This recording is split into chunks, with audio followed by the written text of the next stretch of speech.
Kalima!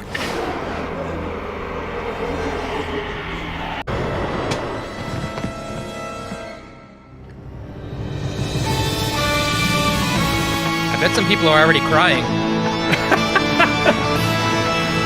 Tears can be for many different emotions.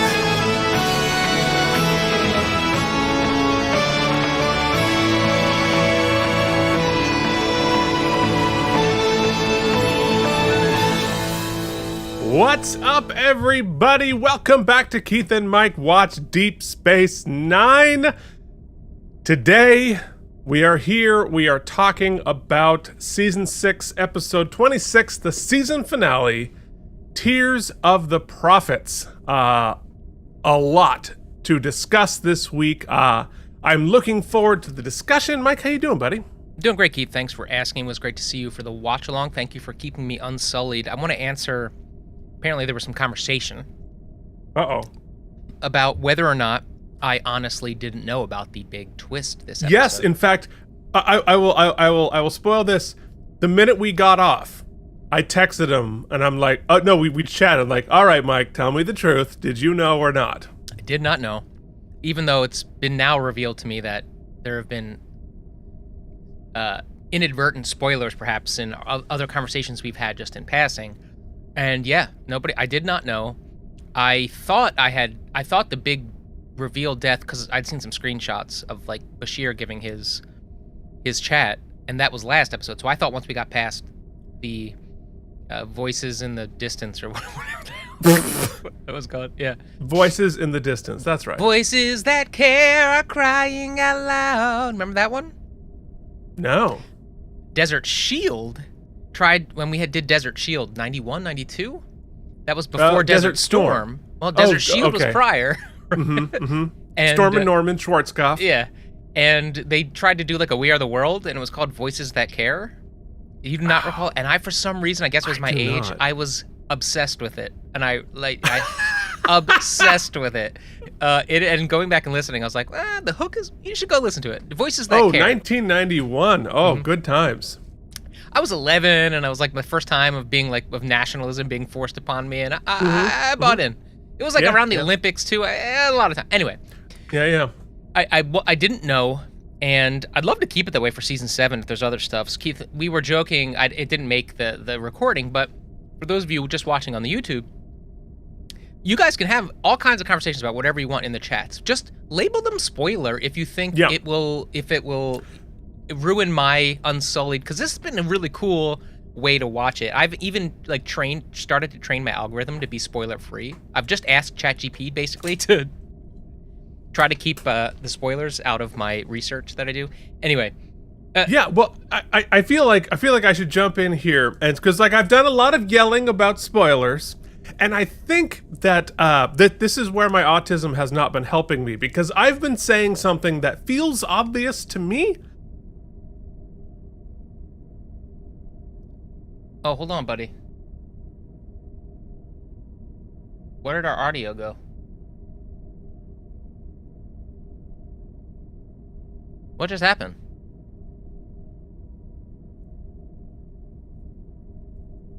You're like joining into two places now. Weird, because you winked away. Now you're back, but you're in the chat twice. In the chat twice? Oh, no, you're not. No, you're not. My bad. Okay, hold on. I need to... I'll pick up on that idea. Yeah. Okay, so I feel like I should hop in here and talk about the whole spoiler thing, because I've spent I don't know, at this point like probably an hour shouting at people about the spoilers, and I think that perhaps I have not been specific enough about what I mean, because I'm working on a show about autism. I'll be announcing that soon. But been thinking something that seems obvious to me, and I don't think it's obvious to everybody else, and I think that's on me, not on you. And that is, when I'm talking about not spoiling things for Mike, I think what I mean by that in a much more specific way, in order to protect Mike's pretty unspoiled Star Trek virginity, is I'm thinking any reference to or awareness of anything behind the scenes, in front of the scenes, in canon, out of canon, all of other Star Treks, beyond the date that the show aired. So this episode aired on June 17th, 1998. Mm-hmm. So anything that's even obliquely referencing anything that we wouldn't know on June 17th, 1998, I consider a spoiler. So that's where I draw the line, and I think I have not been clear about that. Yeah, and obviously y'all know we love you, and it's all mostly in jest. But here's kind of what I've observed, and I find kind of beautiful. So yes, to be frank, sometimes I like to watch sports a little behind so that I kind of know what's coming up, so it doesn't break my heart. Which is something I've done with my anxiety, and which is, I know you're thinking to yourself, that's the worst way, right? The ups and downs, but sometimes my heart can't take it. My point being, there's a universe in which I wouldn't care. Like, if I knew what was going to happen in this episode, I don't think it would radically have... I would have then to be observing, oh, well, how do they execute it? Right.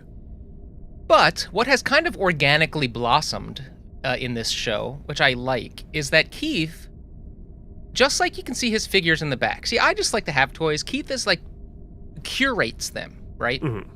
You've begun to curate my innocence, Keith.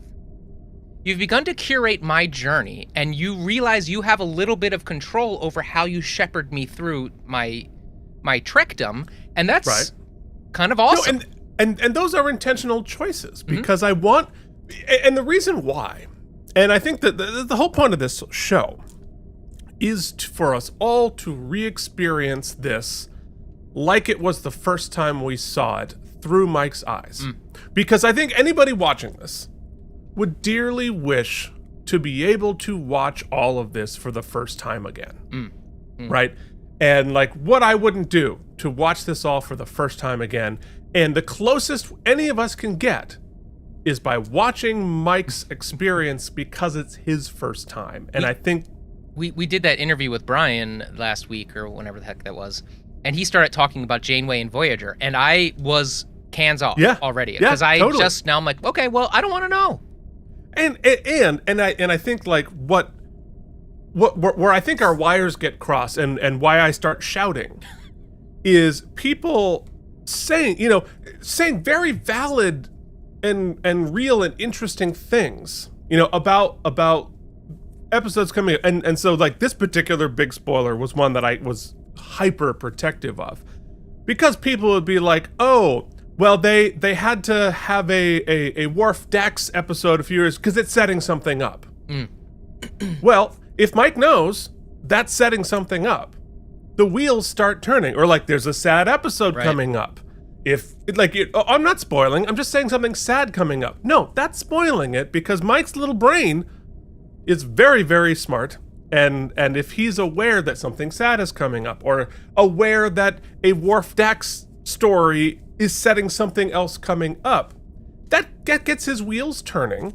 And again, when that episode aired the first time, any of these episodes, we didn't know this was coming. So we did not know that it was setting something up. The writers did not tell us it was setting something up. So let Mike experience it the way we did, where he didn't know it was setting something up.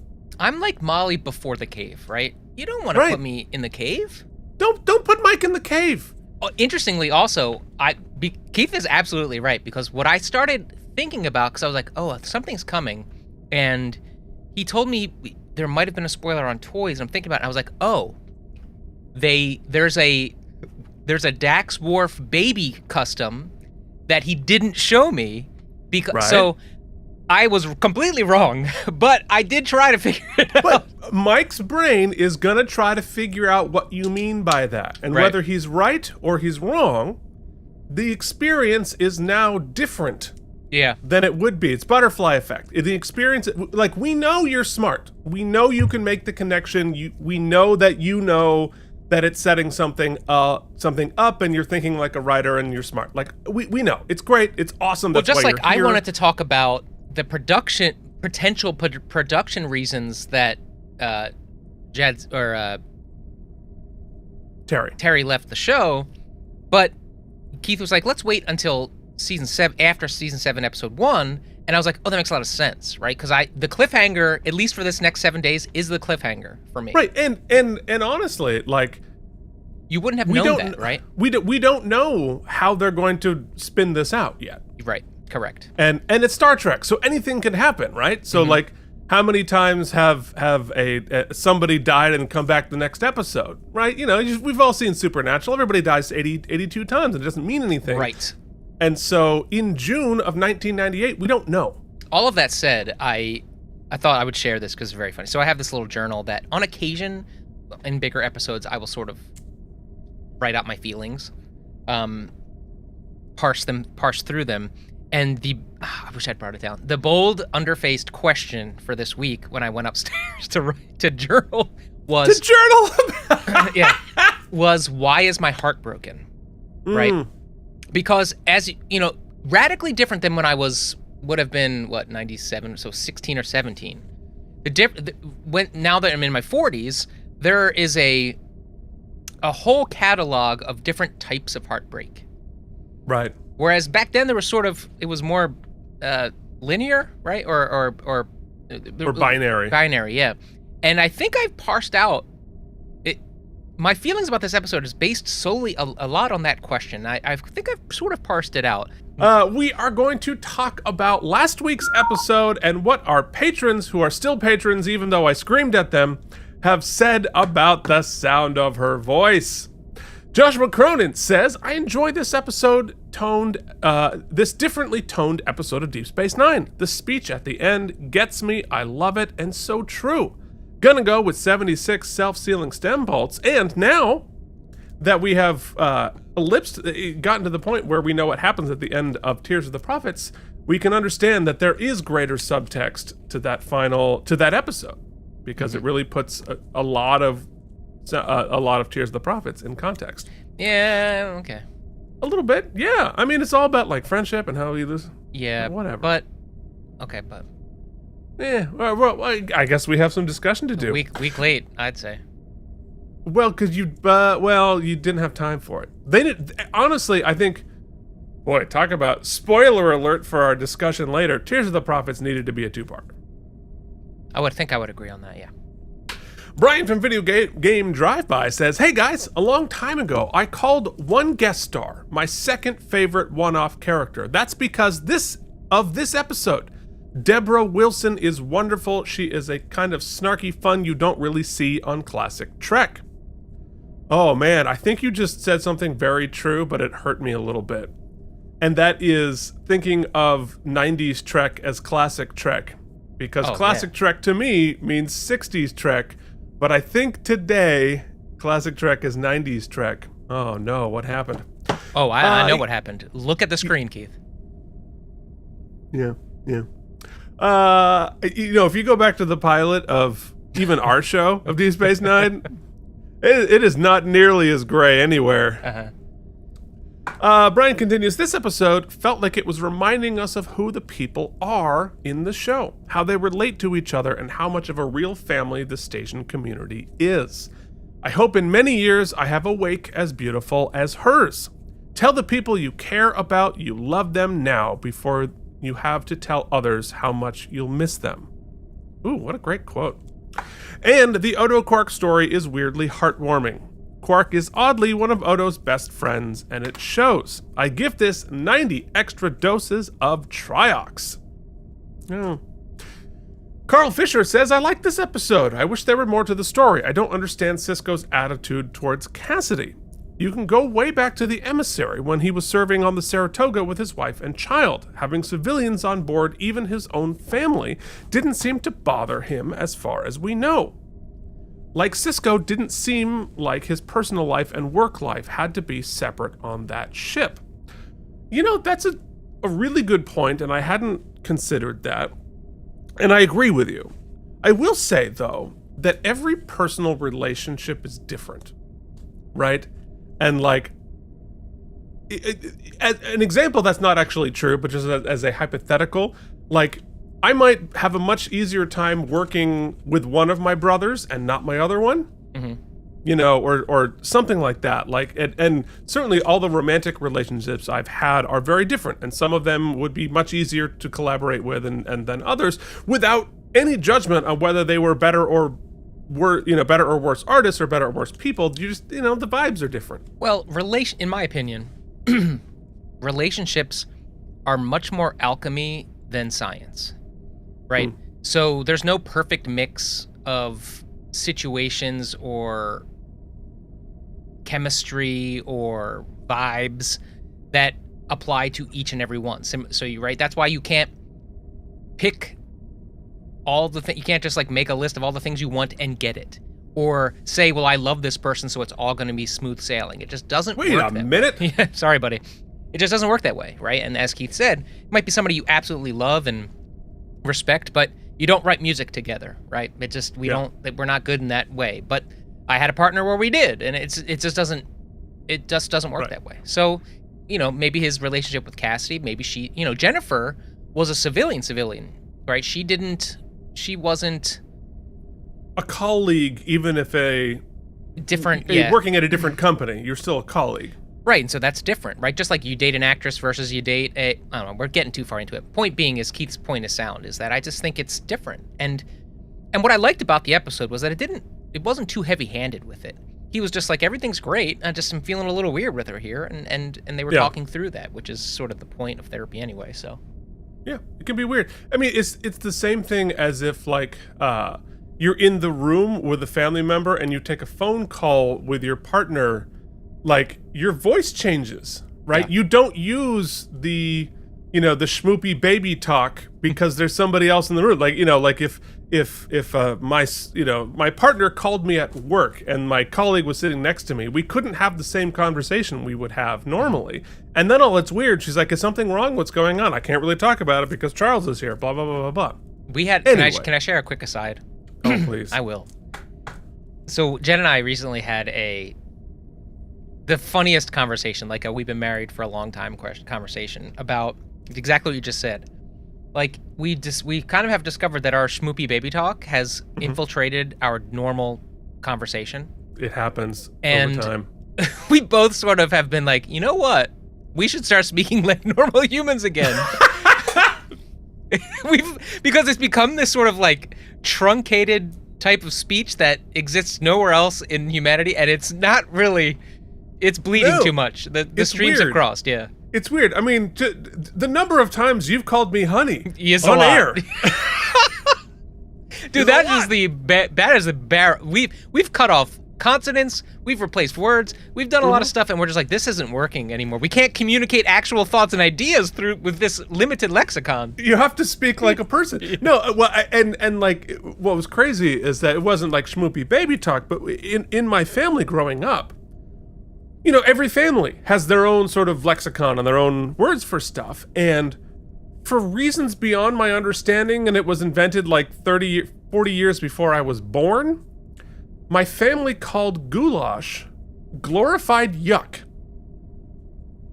That was, I think my uncle invented it when he was like 10 years old, and that became... But here's the thing. When I went to first grade, I did not know that was not what it was called. Mm-hmm. And so in the cafeteria at lunch, I went up to the lunch lady and like, oh, could I have some more glorified yuck? She was not amused. No. So, no, I imagine. So there you go. Anyway, Carl continues from last hour. The other troublesome thing about this episode is that Next Gen had established that Starfleet officers were okay with having appointments with ship counselors. Shouldn't DS9, as big as it is, have either a Starfleet-provided counselor or have space for someone in private practice? Yes, for sure. And but I do think that even if you live in a culture that is supportive of having counselors, it is still individual whether you like it or not. I'm a big fan myself, personally. Well, it also depends on the counselor, blah, blah, blah, blah. Yeah. Another service you never see sought on Deep Space Nine is a barber. Was Mott the only barber in Starfleet? What do Bajorans go to for haircuts? Yeah, I think that there are certainly At some point, we should pull up the directory on the promenade again, because you can see the whole. There's like a bowling alley. Well, I mean, there's how like hard is it, right? It's just like cut, pointy sideburn. Go along your day. And if they have a little light beam to like fix a broken bone, I am not going to a barber. I'm going to wave the light beam over my head and walk away. You know, like that is something cool about the future, where it's like you can scroll through a little iPad and just it shows you your hair, different haircuts on you, and you just pick and beam, it's done, and you move along your day. Yeah. That's certainly my dream. Also, not worth the conversation, but somebody requested a 2-hour episode for this. I imagine in the future, yeah, they weren't interested in my bald talk. In the future, you don't have to be bald, right? Right. That must be a choice on Sisko's part, because I'm sure they have a light beam that can make your hair grow. And Picard's part. Yeah. Yeah, like who chooses the freaking peninsula? I think that's like a K. Is that? I am thinking of a very specific friend I have. We're gonna go here. No, Gorbachev had a peninsula. His hairline recedes to about here, and it's just like a little. He like lets the little bit of that like peninsula. Okay, yeah, all right. So then like, it's like the reverse Picard Picard has the key, and then okay, all right. And we're like, which friend? Whose task is it to be like, yo, it's time to just let it go, because the peninsula is not working. But my point is, in the future, you don't need to have the peninsula. You can do whatever you want. I have what we are going soon to have all over the world, and that is a receding shoreline. The ocean is just creeping its way up. Oh yeah, it's like you used to just like your house used to be on the ocean. It's like a short walk, and now it's a mile and a half. I know. Yeah. No, I think that's just called erosion, Keith. Beach erosion. Yes, well, it's eroding. I wish that it weren't, but every week I stare at myself and I can feel the sea rising and the beach getting smaller. Yes. Anyway, Quite a bit of my body is eroding. Eroding is good for your body. Well, I'm expanding. Carl finishes, who regrets everything he said all episode long. I give this episode 70 stem bolts. Now let's get back to that war. We sure Don't did. worry. Yeah. Keep your butt. Odo's Bucket says, I really appreciated this episode for the time it takes from the war action to check in on our crew. Yeah, the pew-pews are fun, but it's worth seeing the emotional toll it takes on them too. I did have a possible wormhole. Why did no one look up any information about the ship or Lisa Cusack? Wouldn't that file have something like left for the Beta Quadrant on Stardate 11 years ago? Also, are we supposed to assume that, I guess that would be a Voyager spoiler, so I'm not going to say it.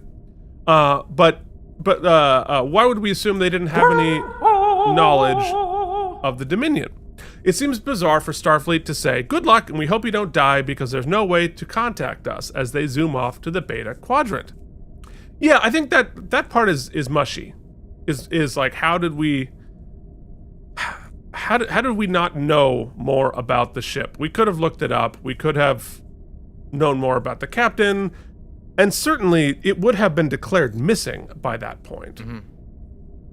So yeah, I think you're right. I think that's a mushy wormhole. Yuck! I didn't mean to say that. Well, we did say, I counted as Jen was listening back.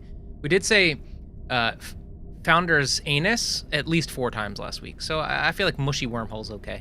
Did we say that, or did just you say that? That's fair. Odo says, all in all, I give this 70 time-traveling stem bolts as a pharmacist. That's our first pharmacist, I believe. Yes. That's awesome. We've got people in faith. We've got people in the pharmaceutical. We've got people in big pharma. Yeah, we got lots of. Well, no, a pharmacist is not in big pharma. You're right. That's much more of a I would say a local. These are the people in your neighborhood. In your a pharmacist neighborhood is who I'm going to try to stockpile antibiotics for the end times from. Somebody who has to make sure those kids aren't buying too much cough syrup and crushing it up and making meth. That for sure. Like those what were those cough drops we had in a kid that came in that black and white box that were basically just candy, like Ludens? Remember those? They were just candy. We're like, I have a cough. And like there's a little cherry on it. Yeah. It's just and it came in like a candy. plastic wrapper, like a. And they're so delicious. They are delicious because it's candy. Yeah, like those honeys. Those like honey. They're like, oh, it's a cough drop. Is it? Yeah, it's not a cough drop. That's candy. But it says it is. Anyway, because I'm an adult and I can do whatever I want, I bought like a giant bag of those the other day. So delicious. As a pharmacist, my favorite piece of trivial trivia for this episode was in the triox compound. It was first mentioned in the original series Amok Time, when Dr. McCoy says he gave it to Kirk to help him breathe in the atmosphere of Vulcan. It's a nice bit of continuity for us pharmaceutical nerds. I like it too. Keith, I wish I could go back to 2008 when I was living in Brooklyn and tell myself to go get an iPod video to watch Star Trek. All I had for my hour commute from the on the F train from Church Ave to 34th Street Herald Square was my first gen iPod Shuffle. Well, our commute was very similar at a very similar time. I think 2008, I'd been in Astoria for about a year at that point, but I was in Brooklyn up until like 2007, and I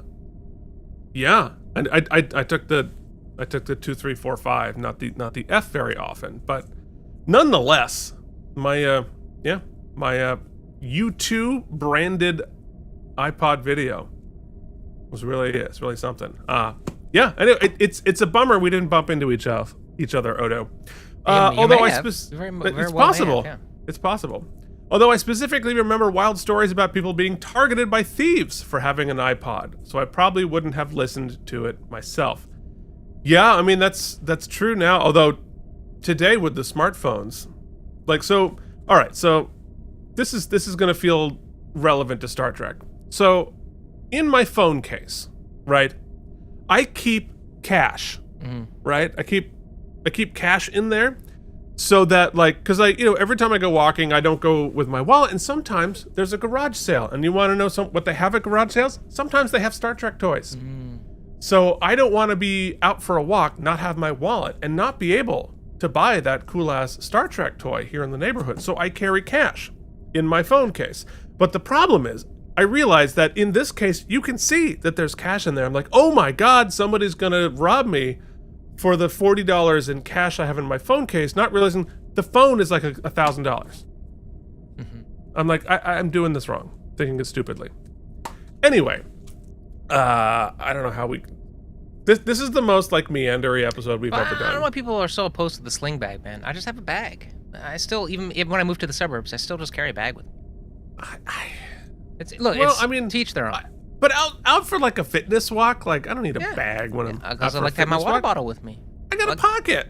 You're gonna hydrate. I hope you're hydrating on your walks. 3 miles. You should be getting. Not the way I walk. There's no hydration necessary on my walk. Always. Hydration is a process, not an event. Okay. Fair enough. For my slow 3 mile walk, great. Hibernation Pod says, quoting me, "Shut up!" 100 self-sealing stem bolts. As for the episode, meh. Not bad, not great. Just 50 self-sealing stem bolts. I totally forgot about this late season 6 slump. And we didn't just get that from Hibernation Pod. We got a voice memo. Let's take a listen. Oh, I didn't do that either. But you talk about the next one and I'll get it queued up.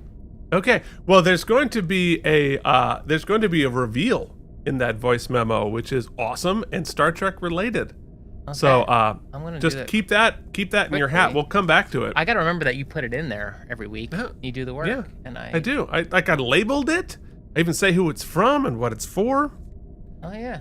Of course you didn't make it a WAV file, so I can't do it easily. But I feel like you are a highly tech savvy person. You can convert a file. Anyway, you're right. YouTube viewer says, "I get that you cut my full show pitch. It was lengthy, but you cut out my stem bolts last week. Did I?" I mean, he said so. I'm sure that I did. Let me just see. Did I actually cut it, or did I just forget to say it? Oh, hold that. This episode has some funny moments, so it's not a complete loss, but I only gave it 33 out of 100 strips of latinum on Time's Orphan. Oh wait, that's not even the right episode.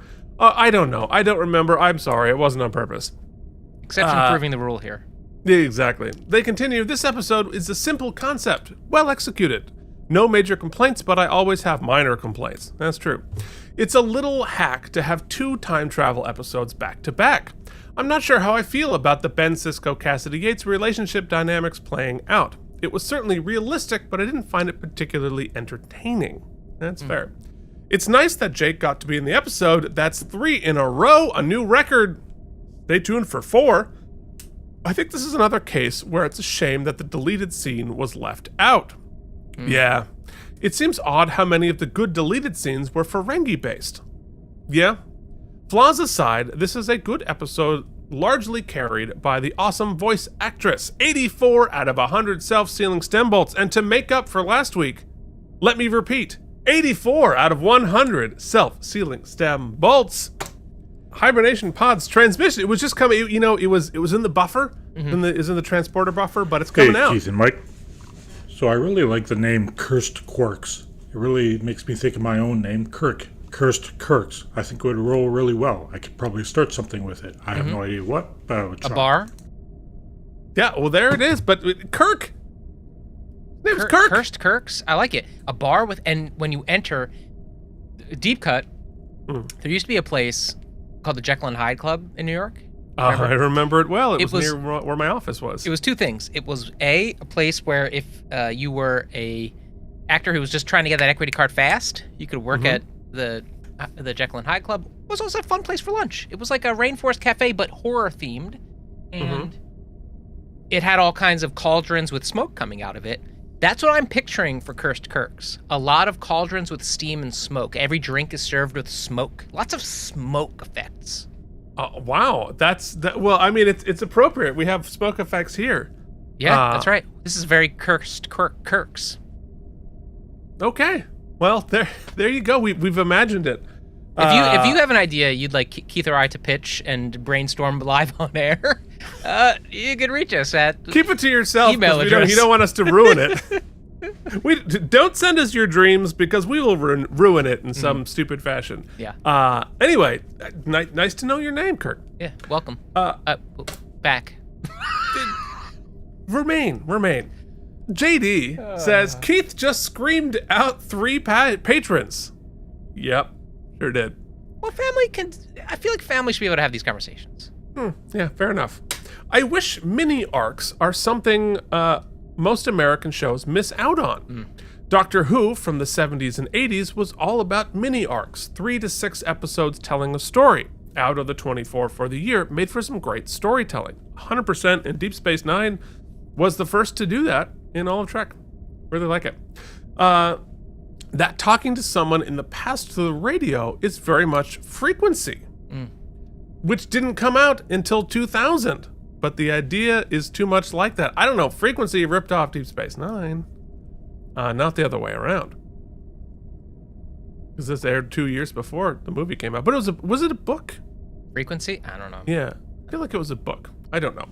Man, if I put together a soundboard of all the messed up, ridiculous, silly things you two have said, it would be a grand piano-sized soundboard. With Boy, a bunch is of banks. that With a bunch the of truth. banks. Yeah. Oh, yeah. You need a lot of patches. I kind of feel like Odo's just in the mood when he's messing with Quark. Like he woke up on the lumpy side of the bucket. That's funny. Lumpy side of the bucket is like a great title for something. It would be a dish at Cursed Kirks. Oh my God, there it is. The As lumpy with side the mini of the bucket. arc. All right, there it is. Mike, if your cat keeps scratching a spot on the wall, go buy a super cheap doormat rug and staple it to the wall where she scratches. It will save your wall and give her a place to clean her nails. Great idea. How do I do that for my chairs? For my leather chairs behind me. First of all, leather chairs with a cat is just your fault. Stupid. I know. Costco is a good deal. B, slip covers. I found if you go on Etsy and type in a slip cover on my yes, is the on answer. my nice chair? Yeah, because it won't be a nice chair once it's shredded and all the stuffing comes out. We got these new IKEA things, IKEA chairs. They're not particularly expensive, but there's all dangly threads now because they're shredded up. And I found that If you go on Etsy and type in any type of chair, there is someone somewhere that is making slipcovers for it. Oh, for sure. But like this, see the thing that looks like a plant? That is a cat scratch tree. Yes, I have That is plenty all of them. that is. I have a whole pole I made cat scratch right here. They That's don't care. true, the whole pole. They'll use that and the chair, and then once you put a slipcover on it, and JD, to your point, thank you, we are going to do that. But to Keith's point, the moment I do that, they'll scratch a different wall because because he's scratching my chair because he knows it gets a rise out of me. He wants me to chase him. So that's the thing. Like he's like, chase me. And he knows I get mad, and then it's the most fun thing he's ever done. He's done all day. Anyway, JD continues, nah, man, F the Hope Diamond. I would help you steal it if I could. Okay. I forgot about that, but yeah. No, that's true. The Hope Diamond, we could share that. We could share the proceeds from that. He says, dude, I want to play with Ellie until she passes out, and then we cuddle. I think that is true of pretty much everybody. You know, you have my address. Come on by. That's true. I have played with Ellie, and she's amazing. Skirking is what Spock and Kirk do after hours.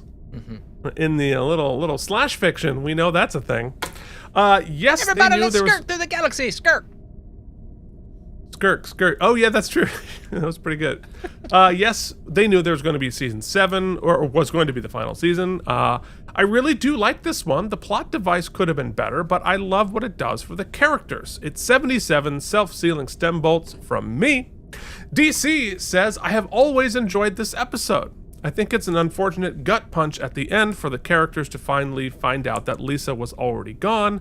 It's a quiet episode, which is rare. There are times when Deep Space Nine goes from dark to over-the-top comedy. This was nicely in the middle. The missing Dax is odd. It would have been nice for her to ask Worf why he didn't interact with Lisa. It also could have been nice to have a beat to give her an appearance and more of a purpose.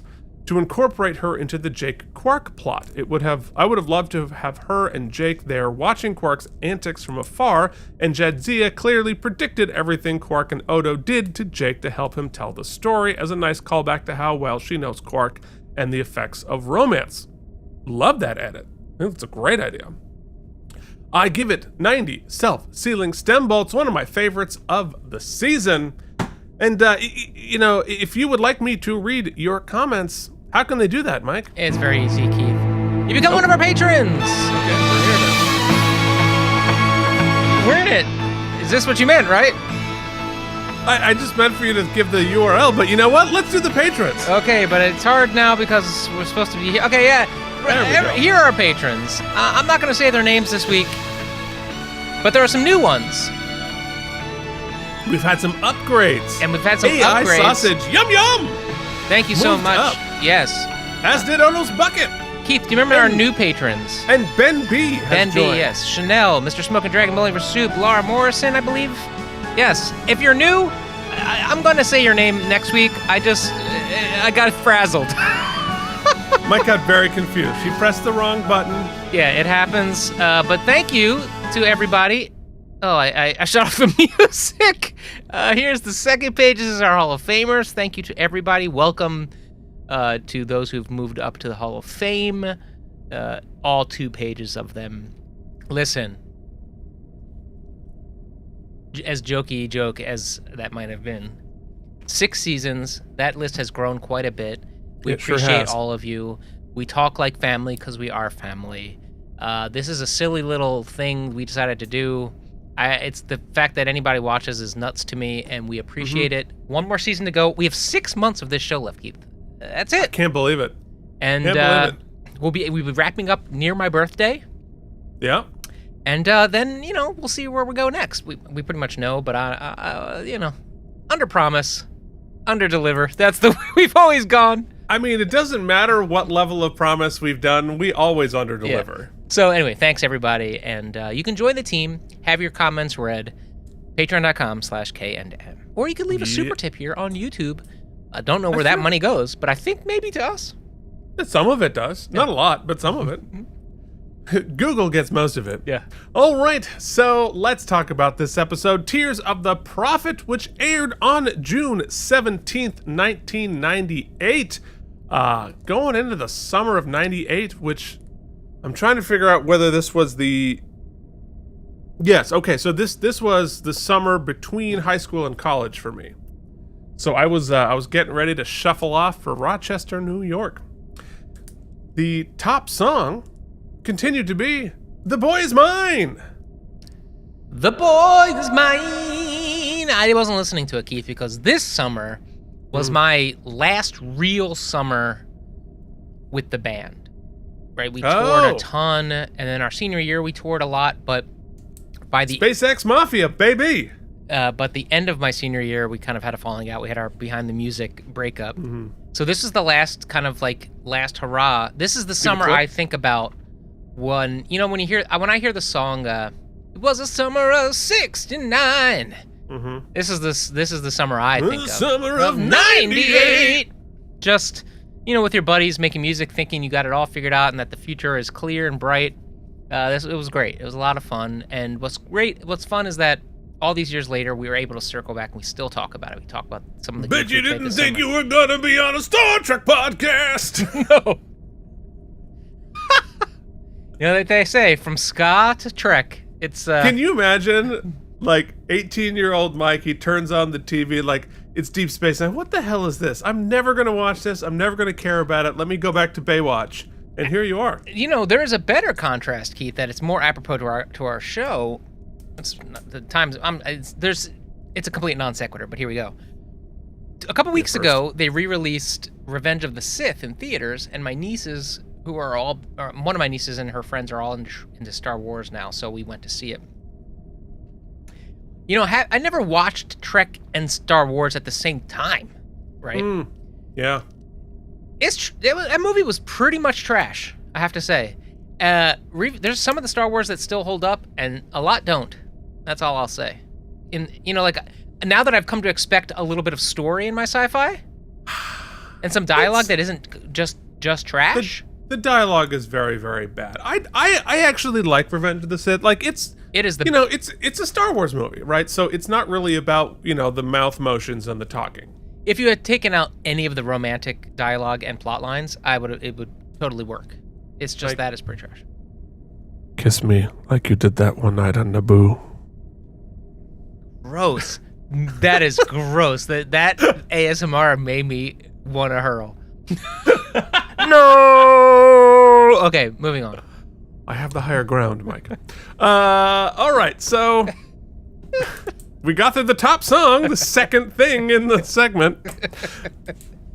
The top when I was movie... coming down the steps today, I thought to myself, this one we should take seriously. How's that going? Already has 3 cuts.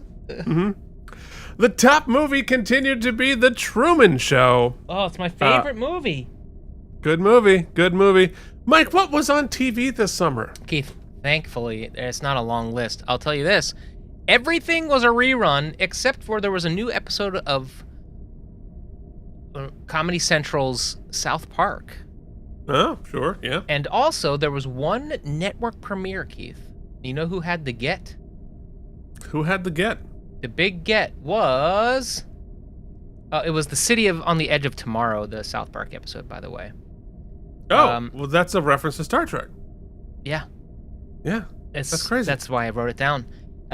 Actually, I didn't. That just seems to be coincidental, but cool.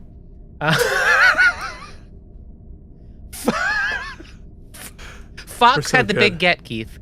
They were doing the network television premiere of the 1994 smash theatrical hit, Blink. I thought you might make that face. Blink was a movie that starred Madeline Stowe. She was a blind violinist who regains her sight and becomes entangled in a murder investigation. Oh, I like the pitch. I thought you were going to say Speed. No, different movie. All right. Okay, well, there you go. Remember when there were reruns? Yeah. I don't think reruns, I guess like on the legacy networks, they still have reruns, but I rewatch shows, but it's weird to think of them like actively broadcasting a rerun out into the world. Do you remember one of my favorite things? I think it was the fall. So what sucked about reruns was that even like your best, like your Saturday morning cartoons reran too. Like everything was reruns, which did force you to play and go outside and do stuff, which was kind of cool in the summertime. And we did a lot of that. The last generation to do that. But there was that glorious time in the right before school started, because that time when going back to school sucked.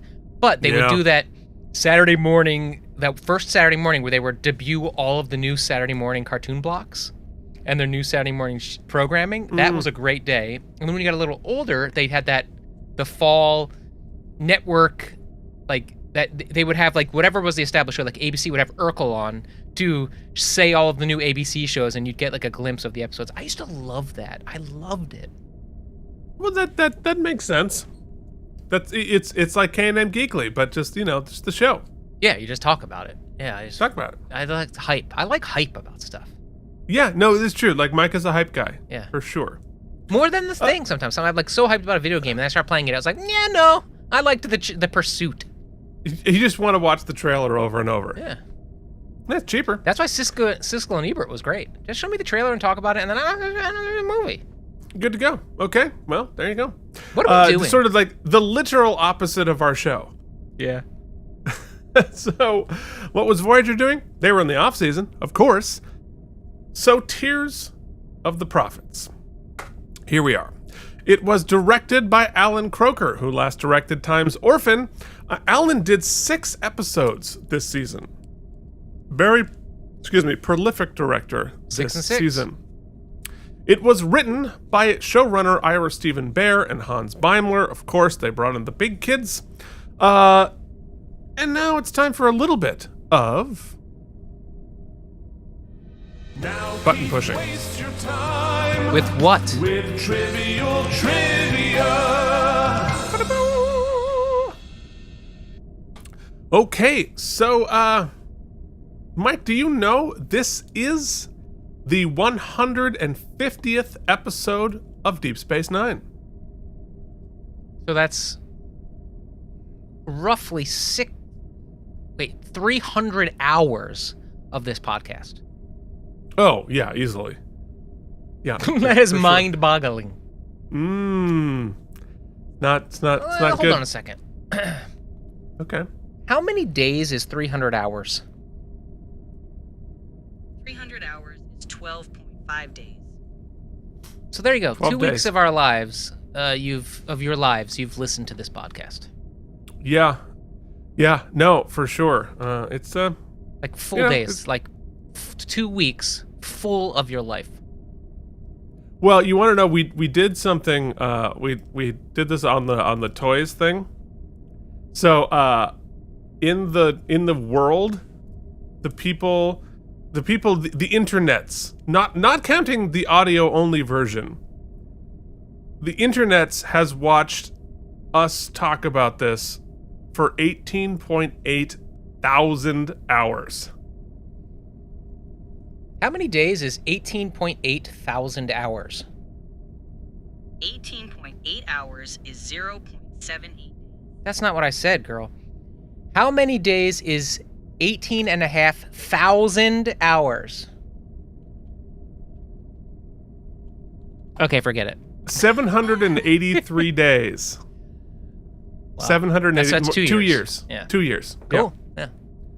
I'm so sorry, the world. So, That is a t-shirt. yeah. So It's just sorry, our logo. comma, the world.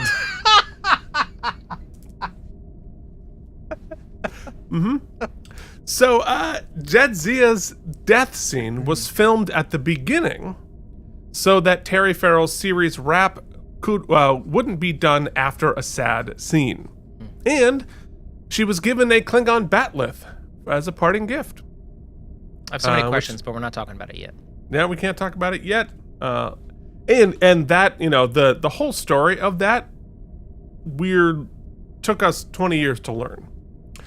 All right, so the last thing in the trivia, I just think is interesting because on the Memory Alpha, they have a lot of practical information about the production of this, such as dates and such of the actual production schedule.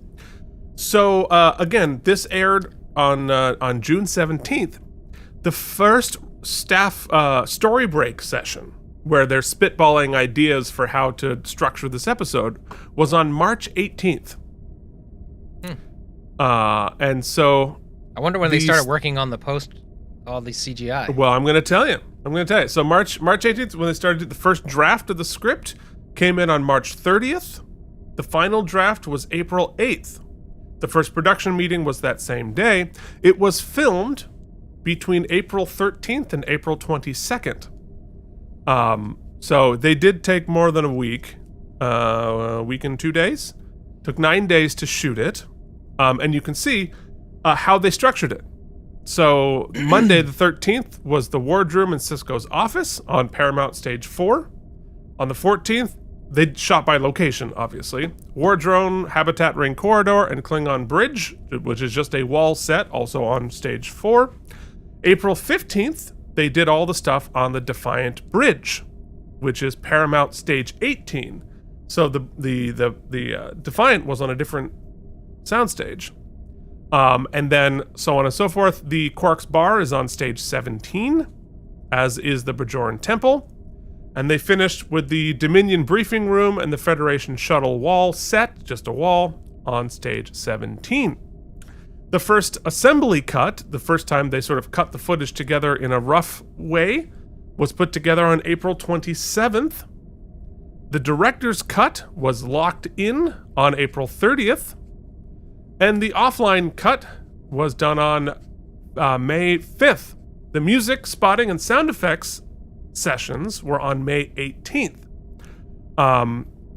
So this is actually, because I've talked a lot about what my family did on the show and the sound effects, and so this is when they had done all of their post-production work. Then they assemble it, and then they sit with the producers to go over the draft. And then they did the ADR on the 28th of May.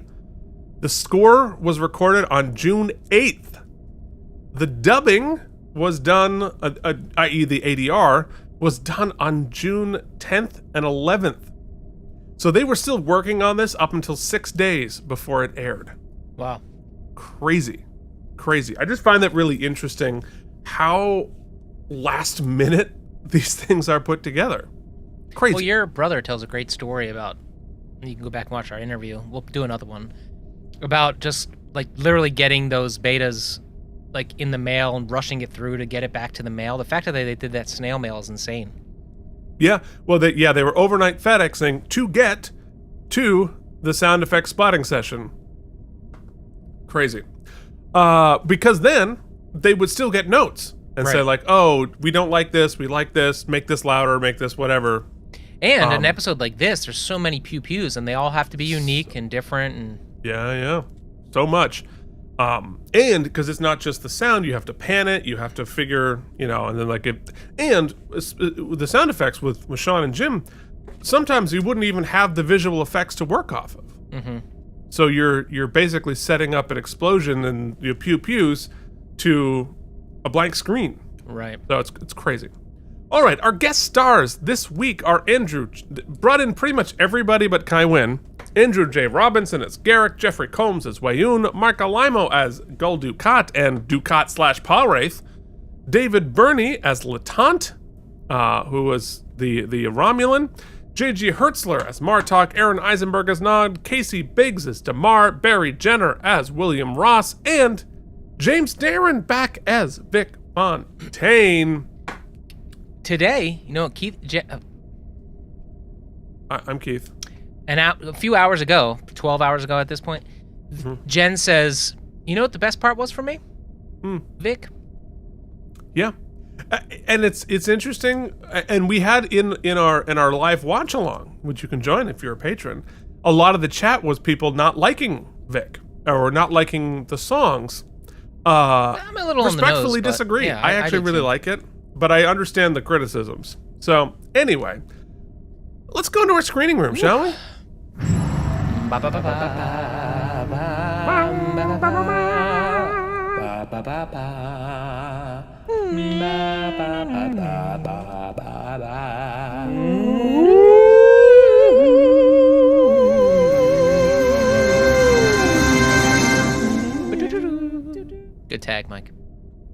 That's great. That's great.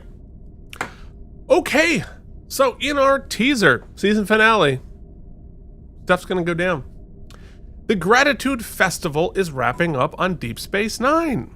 And we've seen the Gratitude Festival before. Lots Season of 1, romantic I think. hijinks. Yeah. Yeah, season 1 or 2. I forget. It was early. It was early.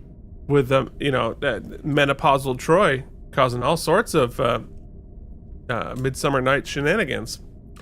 So the Gratitude Festival is wrapping up on Deep Space Nine. It went really well. Sisko and Kira greet some children next to the Bajoran Orb of Contemplation behind a force field. Sisko heads off for a ceremony, and Odo goes up to Kira. They are apparently in a big ol' fight, because Odo arrested a Vedic for fundraising without a permit, even though he was fundraising for charity. Notwithstanding, just last episode, he let Quark get away with actual criming. But as Odo is in a lot of ways, like every Star Trek series has one stand-in, whether they know it or not, for the autism community. Rule followers. And that's Odo on the show. Odo's probably got a log, and he's like, well, I let this many crimes go for my friends. I have to make it up with this many stupid infringements, infractions. Kira's pissed, and Kira tells him to go away.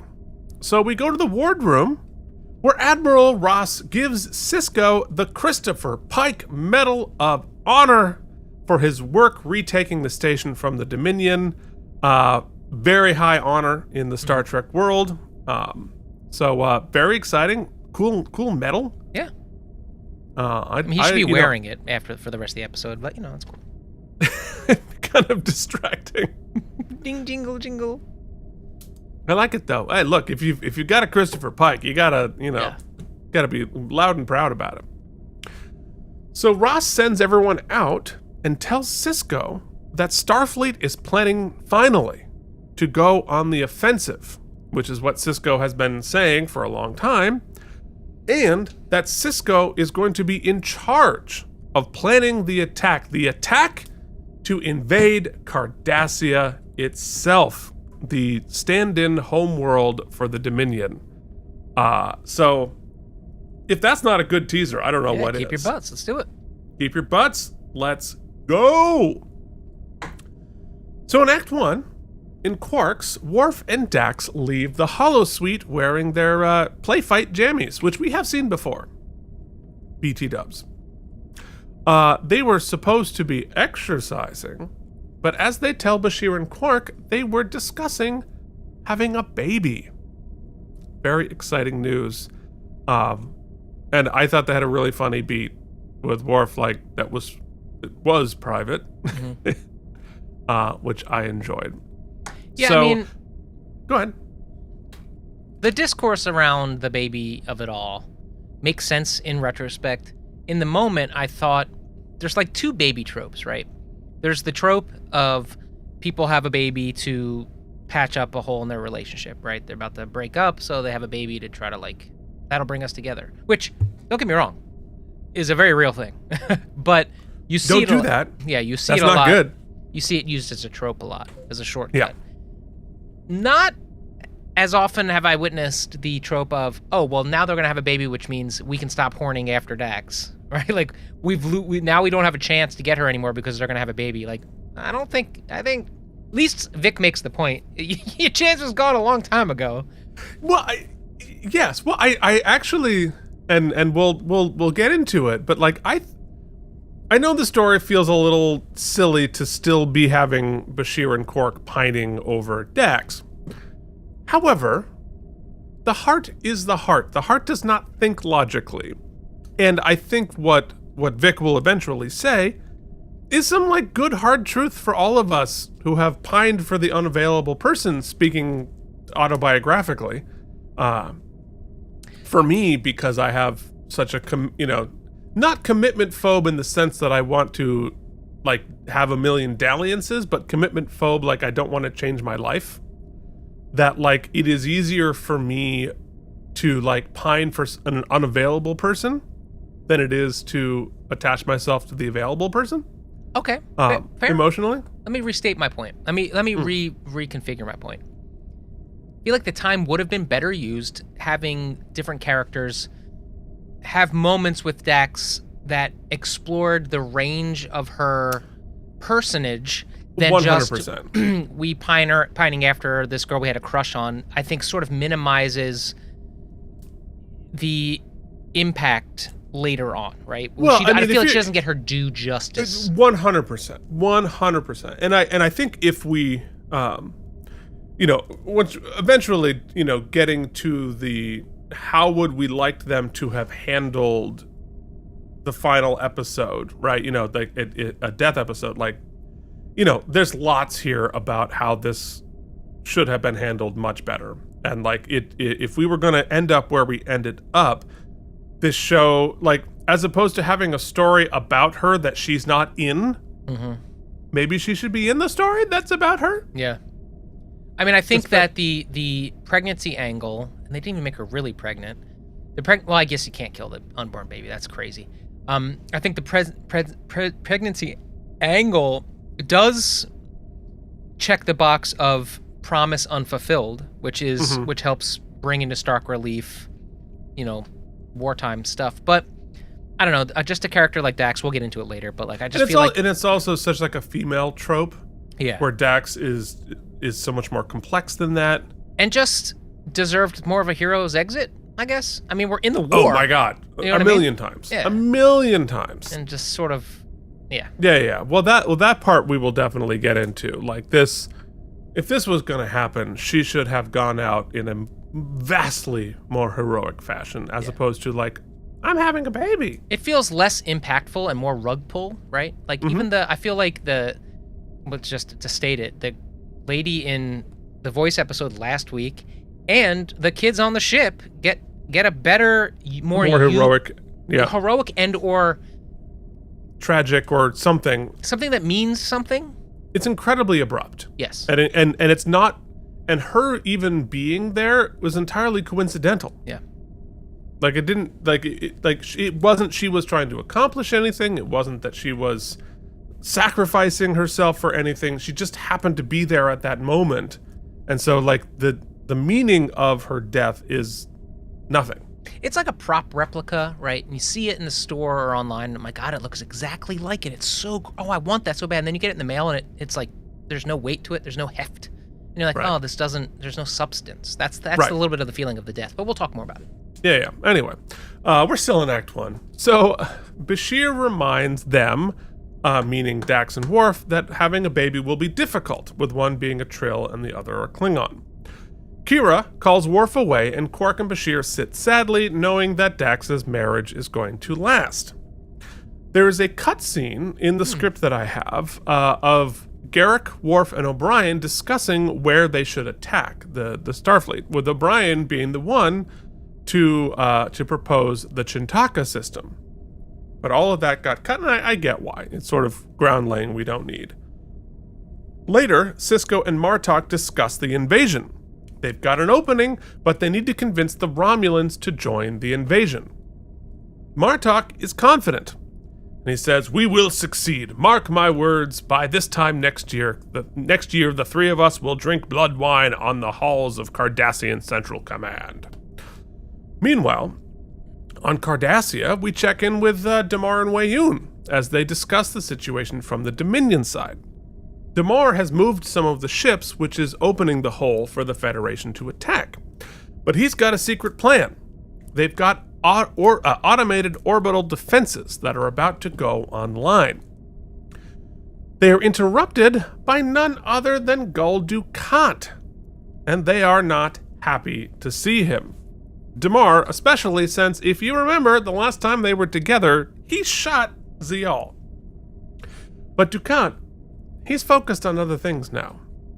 And he says, "You disappoint me, Damar. I thought you of all people would be glad to see your old mentor.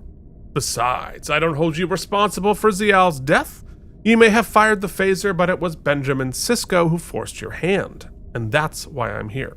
The time has come for me to take my revenge against the good captain." And Weyoun, of course, says, "We're in the middle of a life and death struggle for the control of the entire Alpha Quadrant, and all you care about is quenching your petty thirst for revenge. You haven't changed a bit, have you? On the contrary, I'm a new man. I no longer have a need for conquest or power. I've moved beyond all of that. I exist in a state of perfect clarity, a clarity I intend to share with the universe. Dukat says that he is here to track down a Bajoran artifact that the Cardassians stole. And Wayun sensibly asks, and how is an artifact going to help us? Let's just say it will make it possible for the Dominion reinforcements to come through the wormhole and destroy Captain Sisko and the Federation once and for all. And, you know, again, just little tiny details in the writing, right? The order of priority that he says, Sisko and the Federation, not the Federation and Sisko. This is a one-man obsessed revenge mission. So in Act 2, in the wardroom, the Federation and the Klingons have a tense meeting with a Romulan senator named Latant. He is typically a pretentious jerk, and he taunts Martok. Notice the primitive rage in his eye, the uncontrolled brutality. Klingons can be quite entertaining, don't you agree? I think every Romulan zoo should have a pair. He is skeptical of their invasion plan, and he wants to keep fighting on their territory. But Ross says, and they'll continue to rebuild their ships and send more, meaning the Dominion. The Dominion breed Jem'Hadar faster than we can destroy them. And Sisko says, the only way to achieve lasting victory is to demolish their shipyards, their weapon plants, and to force them to retreat deeper and deeper into their own territory until our ships surround their headquarters on Cardassia Prime and they have no choice but to surrender.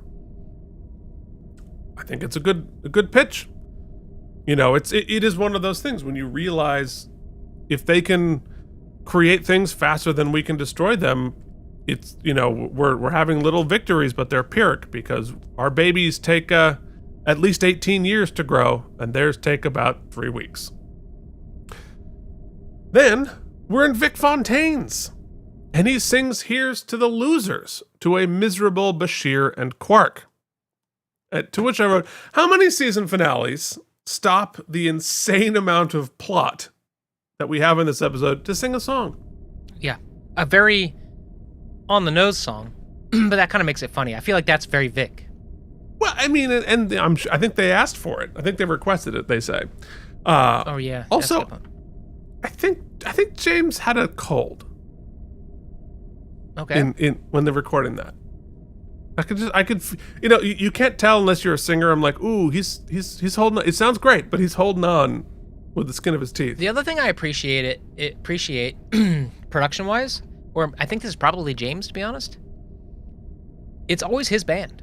Like, that's his band. I don't think they just hired the same extras to fake play. Like, it seems to me like the drummer for sure is the same guy, which means to me it's like, imagine he's using his trio, and that's pretty cool. Yeah, I wonder. I don't know. Somebody knows. Yeah. Somebody out there. Either way, it's cool. Either he's using his band, which is cool, or they hire the same extras to be his band, which is cool for them. Continuity. Yeah. Very important. So Vic talks to Bashir and Quark. He knows what's what. Says, I got news for you two. It's time to move on to greener pastures. It's not easy to lose a woman like Dax. Well, get some truth bombs from Vic here. I hate to break it to you, Pally, but you lost her a long time ago. You both did. But lucky for you, space is big. There's a lot of nice girls out there with and without spots. Capiche? What's that? That's supposed to cheer us up?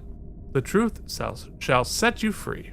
Space is big is one of my favorite lines. Yeah. True. It's true. I mean, and that really is, especially when I was like 18, like, oh yeah, whatever. 45, I'm like, yeah, the truth shall set you free is the damn genuine truth. I also love how that very simple idea that at times in my life, thinking about the enormity of the cosmos and how minuscule we are can either bring me great anxiety, right? Just the immensity, or bring me great relief in just feeling that insignificance and that nothing really matters in the grand scope. I love that. I love its use here. Yeah. I think it's good advice. It's really good advice. Vic is always there with some good advice. Don't love that the AI bot is the words of wisdom all the time on the show, becoming that way. Is the like sage, but you know. Buddy, where do you think we are now? I where do you think we're headed? Trust me, I know. That's why it's scary. Wasn't Zuckerberg saying, like, I think, pretty soon all of our friends are going to be AI? Look, here's how smart AI is. Sometimes it'll be like, don't forget. It'll remind you, like, don't forget. I make a lot of mistakes. Make sure to check this. And I'm like, yeah, you're right. Yeah, well, there you go. So in Sisko's quarters, Jake convinces his dad to let him come along on the invasion as a reporter. Sisko accepts his son as an adult now, and they agree to look out for each other. Nearly every scene is, understandably, cut down from the draft I worked with, including this scene. Mm-hmm. So at the end, Jake and Ben hug. It's a very genuine moment that means a lot of things all at once. And I think that's Avery and Sarek here. Like, because he's like, that hug is like, I love you as a father. I accept you now as a man with your own will. We're still a family. It's like, it's a lot going on there. Well, and also don't forget what I think is beautiful framing is a lot of the conversations we've had about various stages of Jake's growing up has happened around this table, right? Yeah. We've had many conversations around this table. The first time he brought a girl over, the first time he decided he wanted to go off or live with Nog, we had a conversation. A lot of those to not join Starfleet, to become a writer, to all of it at this table, to convince his father to move on and date. That'd be a fun supercut, actually, of all the conversations. Every table scene. Yeah, it's great, and it is such a healthy relationship, and I know that was a real fixation for Avery, but like, what a great way to show a healthy father-son relationship all throughout the series, and we can all aspire to have a relationship like that. So then Sisko gets a call from the prophets. And they tell him, via the characters of the episode, that he is of Bajor and should not go on the invasion to Cardassia. It is dangerous to walk a different path. Sisko must not leave the chosen path. Sisko, understandably, asks, why not? But, of course, they disappear because gods are vague and mercurial. So in Act 3... apparently, Starfleet has excellent intelligence because Ross, Sisko, Martok, and the Romulan know all about the orbital weapon platforms and know that they will be active in 2 days. They need to leave ASAP. Sisko then tells Ross he got a message from the prophets that it was too dangerous for him to go on the mission. And Ross here, I think, gets to, what did you say when it was live? The thesis statement of this journey for Sisko, at least. Ross says, what are you telling me, Ben? You want permission to stay behind? It's not about what I want, it's about what the prophets want. That's not a good enough answer, not from a Starfleet captain. The prophets don't see me as a Starfleet captain, they see me as their emissary. And Ross says, well, that's the problem, isn't it? For the past 6 years, you've tried to be both. And up to now, I've been patient. I've indulged you. I've gone out on a limb for you many times. But this is it. You have to make a decision. You are either the emissary or a Starfleet captain. You can't be both. And it's fair. It's reasonable. And that is the inner conflict that is Benjamin Sisko. I think the episode would have been stronger as a two-part whatever had that been the focus of it. I do not think, because I think it's the whole show's leading up to that, right? And I just don't think that they lay out that, aside from this conversation, they don't lay out his choice well enough. Like, yeah, it can't just be don't go to the operation, and then he has a great tie later that Keith will mention, I'm sure, in his wrap up, where Ben says, "I feel like I failed at both." Yeah, but I don't see how. Right, and they don't lay that out clearly enough. I think they beat shift to making it about Dax instead of about this. I mean, what JD talked about with mini arcs, right? Think about how they could have landed this incredible season better. Maybe we don't need Prophet and Lace. Maybe we don't need Molly in the space anus, right? Mm-hmm. Make this a 3-part arc. Tell the story of Sisko, Prophet versus Captain. Give Dax a 3-part killer arc to go out on. Also feel like, well, sorry, we're at the end now, but the Pa Wraith thing, which we're about to get to, they had left it right there. Remember? Pa Wraith left Jake or whoever was playing him at the time. Yeah. And went out into the wilderness. But this seems to be a different Pa Wraith. Like, we could have connected. We could have connected. Definitely could have. It makes it feel chaotic more than... Remember we talked about, I think it was last season, when they really connect these mini arcs, there's so much, it works so well, and you're like, wow, you're blowing my mind. So thus, when they don't connect them, it feels it. Yeah, no, for sure. And I think this is a frustrating mixture of awesome and missed opportunity. Yeah. Yes. I think that's what this episode is. So after a beat, Sisko agrees to go on the invasion. Back on Cardassia, we find out that the Dominion intelligence is equally good. They know the invasion is coming, and where. But Damar is confident they'll have the orbital weapons up in time. Then Dukat strides back in with the artifact he was looking for. And he says, over the last few months, I've immersed myself in the study of ancient Bajoran texts, and I've come to realize that the wormhole is much more... Jesus. Is much more than a gateway to the Gamma Quadrant. It's the Temple of the Prophets. It's from there that they smile down benevolently on Bajor. It's from there that they protect that world and its people.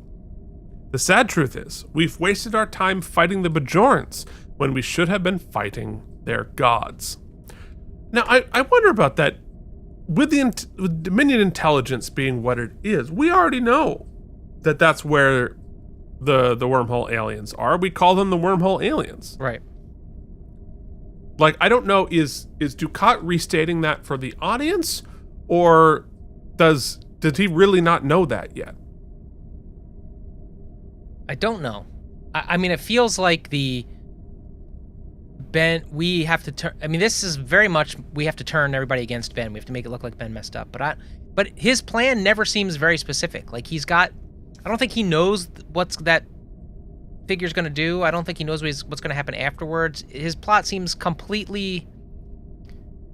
Well, you know what it feels like. Hey, Keith. Nope. How's this for a surprise, He-Man? It's very Skeletor. He looks like Skeletor. He kind of behaves like Skeletor. His plot is as flimsy as Skeletor. It's just like, must get He-Man! Well, don't yes, quite understand it. Instead of restating what we knew already, like, he should be reading from a prophecy that says, like, let me out, and I'll kill the prophets. Okay, yes, if we want to stay in this world.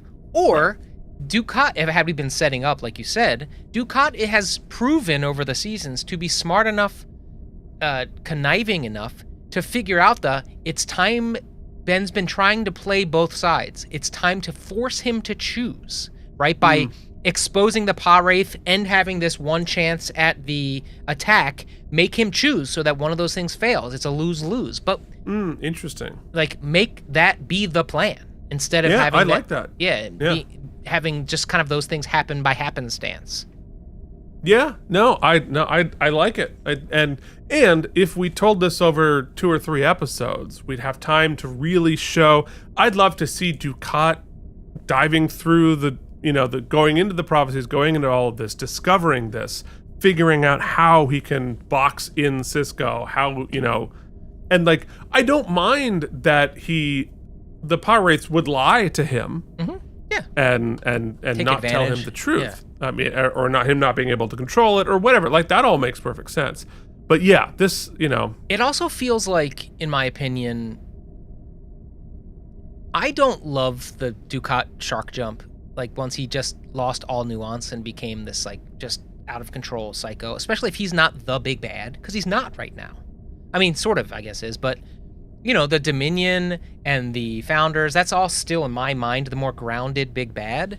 And so having him off on this crazy sort of cartoon villainry, I feel like we lose a lot of the legwork we've done, but also, I've forgotten my point. It's such a juxtaposition from where we are, like the stakes of the war for both sides, that it sort of defies credulity that the Founders would allow him to just be traipsing about their central command with this nonsense after all the failures he's had in the previously. It feels like he never would have got back on the station or wherever the hell they are. He never would be allowed to be just doing whatever the hell he wants. It's such a wild card. Yeah, the Founders would be like, get him the hell out of there. Well, the consequences at the end with the wormhole being destroyed or shut down, whatever has happened to it, right? That's bad for everybody. Right. And why so would they let this guy... He's such an element of chaos. But I think they underestimated him. They're like, oh, he's a crazy person wandering around with no shoes on, as opposed to like he can actually accomplish things. So I don't know. But again, everybody but Sisko and the Bajorans underestimate the power of the gods. Mm-hmm. You know, in good, bad, and all sorts of different ways. Like everybody's sort of treating them as side characters and not realizing like they have this unbelievable influence over everything that is happening. What I would like to see happen, though, I guess what I'm saying is, up until now, sort of the two different, like Dukat's journey and the war at large have been made separate. And this is the first time we're really seeing them on top of each other. And it does make his stuff seem a little silly to me. Dukat's stuff a little silly. Yeah, well, he's a chaos agent at this point. You know, but Dukat, ever changing, ever growing, ever adapting. You know, who knows where we're gonna go with the final version of Dukat. Maybe I just wish the Pa Wraiths made a little more sense to me. Like as crazy as the wormhole aliens and the prophets are, at least they've come to. It's like a horror movie. They've come to basically operate within a set of rules. Their communication strategies, their sort of desires. We don't understand it fully, but it feels like it's operating within a system. Dukat and the Pa Wraiths right now do not. And I know what you're saying, Chaos Agent, totally get it. But that doesn't sit well with me.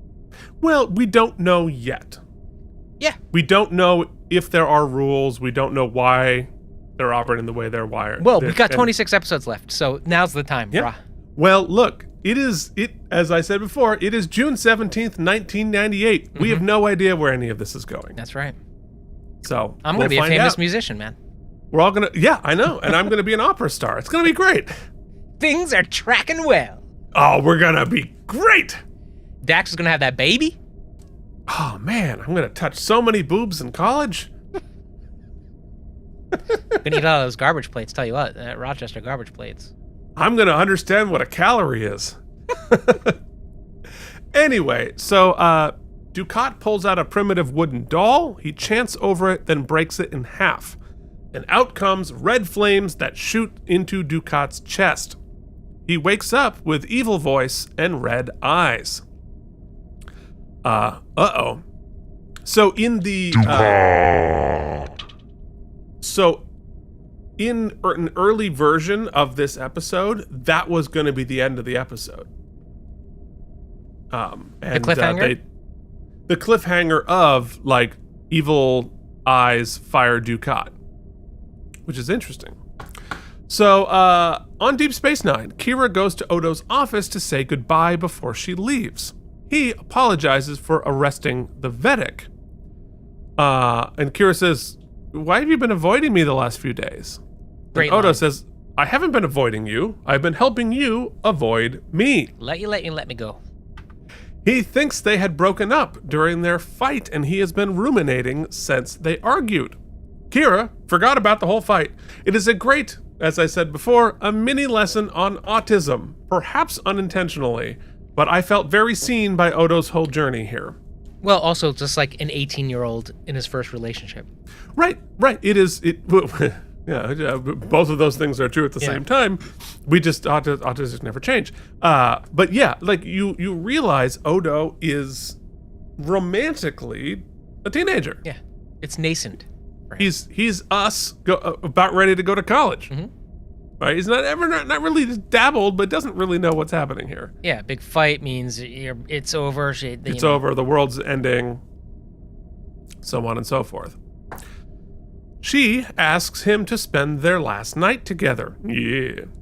And Odo says, Nerys, observing humanoid relationships and being in one are very different things. Also, yeah. And she says, like night and day. Now, they added that last Kira line from the draft that I had, and it's a good edit. Mm-hmm. I'm glad that they landed that. So the next morning, everyone boards the Defiant except for Dax, who's being left in charge of the station. Everyone says goodbye to her one by one, which makes sense going off to battle, that they may not survive, but also in the larger context. Worf leaves with a big kiss. They're very happy, and we leave the scene holding on to Dax or Terry, because it's a little bit of both here, who is clearly fighting off. Yeah, that shot right there. So Dax / Terry are fighting off tears at the end of that shot there, which again, in context and out of context, has a lot of dual meanings there. Well, and they've already shot the scene. I bet. I wonder if that's the last scene that they shot with her. Feels like a wrap shot, yeah. Feels like a wrap shot. Yikes.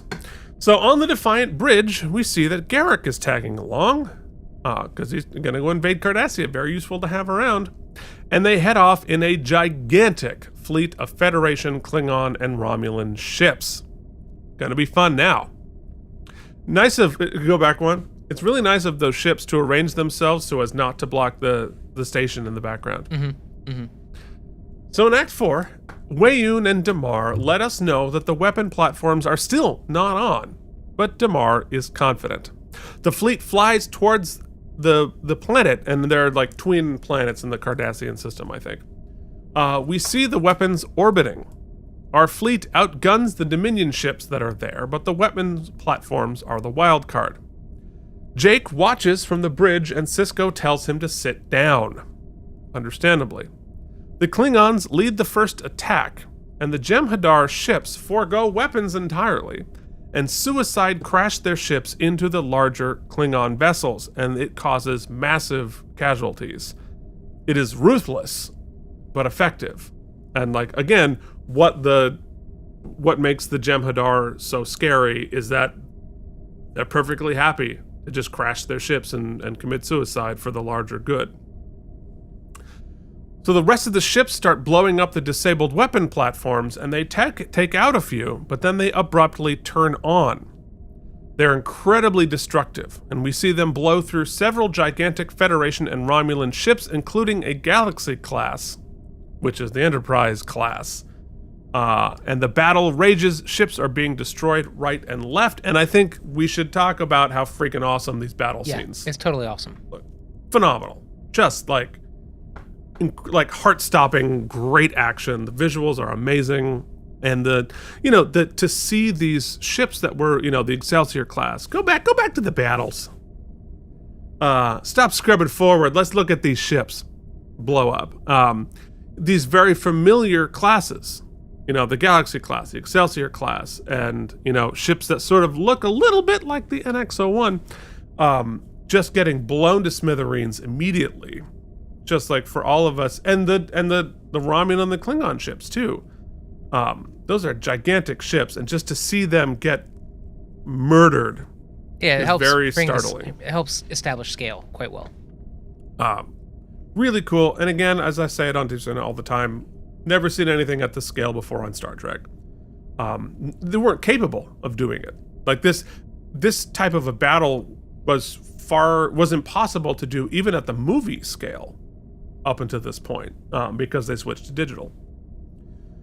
So Damar and Weyoun discuss. Damar says, now if Dukat can get our reinforcements through the wormhole, Wayun says, I'm not sure how much faith I have in this. What did he call it? A pa-wraith. And Wayun says, pa-wraiths and prophets. All this talk of God strikes me as nothing more than superstitious nonsense. You believe in the founder. You believe the founders are gods, don't you? Well, that's different. In what way? The founders are gods. And boy, if that isn't how we sum up faith today. Yeah, I mean, every religion thinks they're the one, and everyone else is bunk. although a quick aside, I found very interesting recently. Distance is a thing here, and it's when it's not about your the Pope, right? In Catholic faith, I grew up a Catholic, indoctored through education, CCD and such. And I mean, it's really much. It's not the Pope is a prophet Deity. or a Yeah.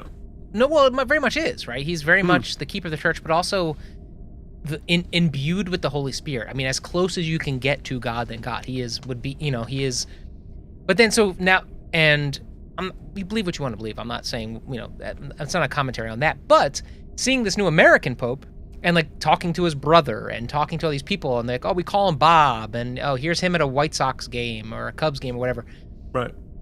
And humanizing it very much shows you sort of it brings in stark relief very much the difference of this person talks to God every night versus he's a dude who just eats hot dogs at a baseball game who is the head of a religion and sort of he's a statesman.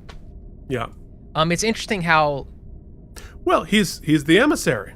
He's the emissary, yeah. But there's a difference between and once again, it's you could see a baseball fan or you could see a pope. Is the difference between the prophets and the wormhole aliens? Right. Yeah. Interesting. Whether you believe or not, he has any sort of religious or spiritual connection to an other doesn't diminish he has a lot of political influence and sway over geopolitics. Well, it's got to be how all the non-Bajorans see Sisko. The non-Catholics see the Pope. Yeah. It's I see that you hold this incredible power and sway over a thing, and they believe you have these powers. I don't believe in that, so I don't necessarily believe you have these powers, but at the same time, I don't quite understand it. At the same time, you're the dude I'm having lunch with, and at the same time, I don't know how to necessarily navigate all of that because it's really complex. Yeah, interesting.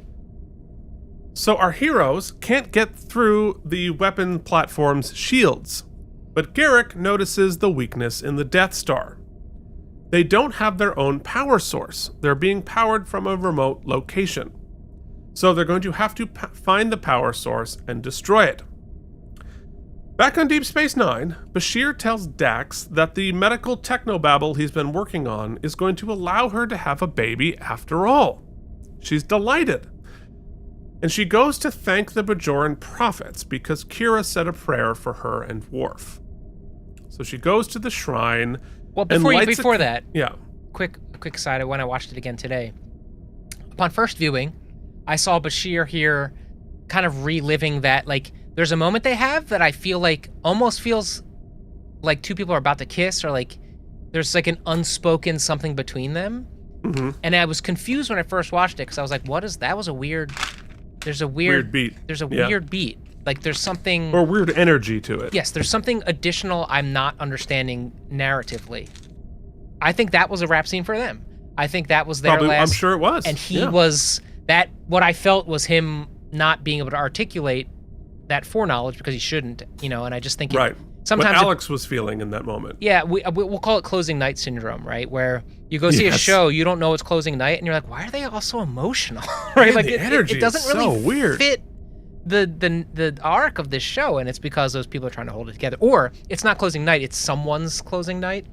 Right. Someone's leaving the cast. I think I've told this story before. But I was there at a show called K-pop on Broadway, and it's a 2-act show. So the first act was perfectly normal; it was great. And then in the second act, there was this really weird energy from the cast, and everything was like really intense. People were like so charged. I'm like, what is going on? And I predicted what had happened, and I confirmed it later. They got their notice? They told that they got their notice. They told the cast they were closing at intermission, which is, or they found out. I'm sure they didn't tell them intentionally, but they found out, and it was just like, oh God, what an experience to find out at intermission your show was closing. Or so sometimes if you go and like, if you're a big Broadway nerd or whatever, you can be like, okay, Kristen Chenoweth's last performance in Wicked, because the show continues, right? So you hope. Every number she's singing stops the show, and there's these standing ovations. And as an audience member who didn't know going in, you'd be like, what's happening? Why are we stopping the show to clap? Well, and that's true also of actual closing nights on Broadway. You know, whether it was a limited run or whether they closed, which I've been at several, and some of those are incredible. Like just the energy with the crowd. In fact, I was at one recently with the Tammy Faye musical, where so they announced that it closed very quickly, and so my friend Autumn was the alternate for Tammy Faye. And so this was Autumn's first performance after they announced that they were closing. And what happened was me and all the rest of her friends, oh shit, we all bought tickets. And so we filled this theater with all of her friends and family.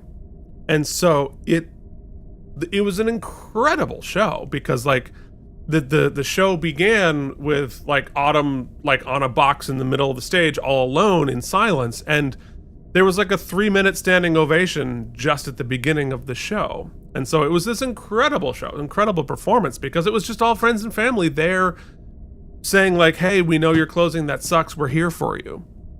And it was like this incredible performance. So you never know what's going to happen. So anyway, we're definitely going to have to take a pee break before AlamarEmmys. We've been talking for so long. So, Dax speaks to the orb, and she says, I'm not sure if I'm doing this correctly. I don't come here a lot. To be honest, I'm more comfortable thinking of you as wormhole aliens, but Kira believes you're a lot more than that. Maybe she's right. I don't know. But if you are prophets and you're listening to me right now, I just want to say, the lights flicker and the candle goes out, and possessed Dukat beams in. He reaches out his hand and hits Dax with a fiery beam. She's raised into the air, then collapses to the ground. Dukat pushes his hands through the force field and opens the orb. The Pa-Wraith's fire beam shoots out of his chest and into the orb. Dukat screams and falls to his knees. The orb is now black, and Dukat is himself again. Then outside the station, we see the wormhole open and then explode. On the Defiant, Sisko collapses. He felt it. Disturbance in the Force. Disturbance in the Force. And he says, I think the prophets reached out to me. Something is wrong. So, yeah. So let's talk about the scene. Let's talk about the Dukat. I mean, I think it would have made more. I think it would have had a little more impact had I known what the hell Dukat was really doing. I just didn't. Yeah. And like, I guess the truth of it is that I feel like I hate her dying as a bystander. Yeah. I mean, I thought 100%. the way they set it up emotionally for her is great, you know, but just especially being married to Worf, having proven herself a warrior, having been in the She's Bat'leth. such a badass. She is such a badass. She should have gone out, if they're going to do it, she should have gone out fighting. In a blaze of glory. You know, and they even have that scene where Martok beams in and he's going through, you know, Martok's always like in the thick of it. Yeah. They easily could have had a return to her as a Klingon, even though her and Quark are apart, or Quark, her and Worf are apart, and have her go, like, there's just so many, pick your poison. It just, for Dax, now, I'm sure there's... Even if she doesn't have a different plot, Dukat beams in and they have a fight. They have a battle. Yes.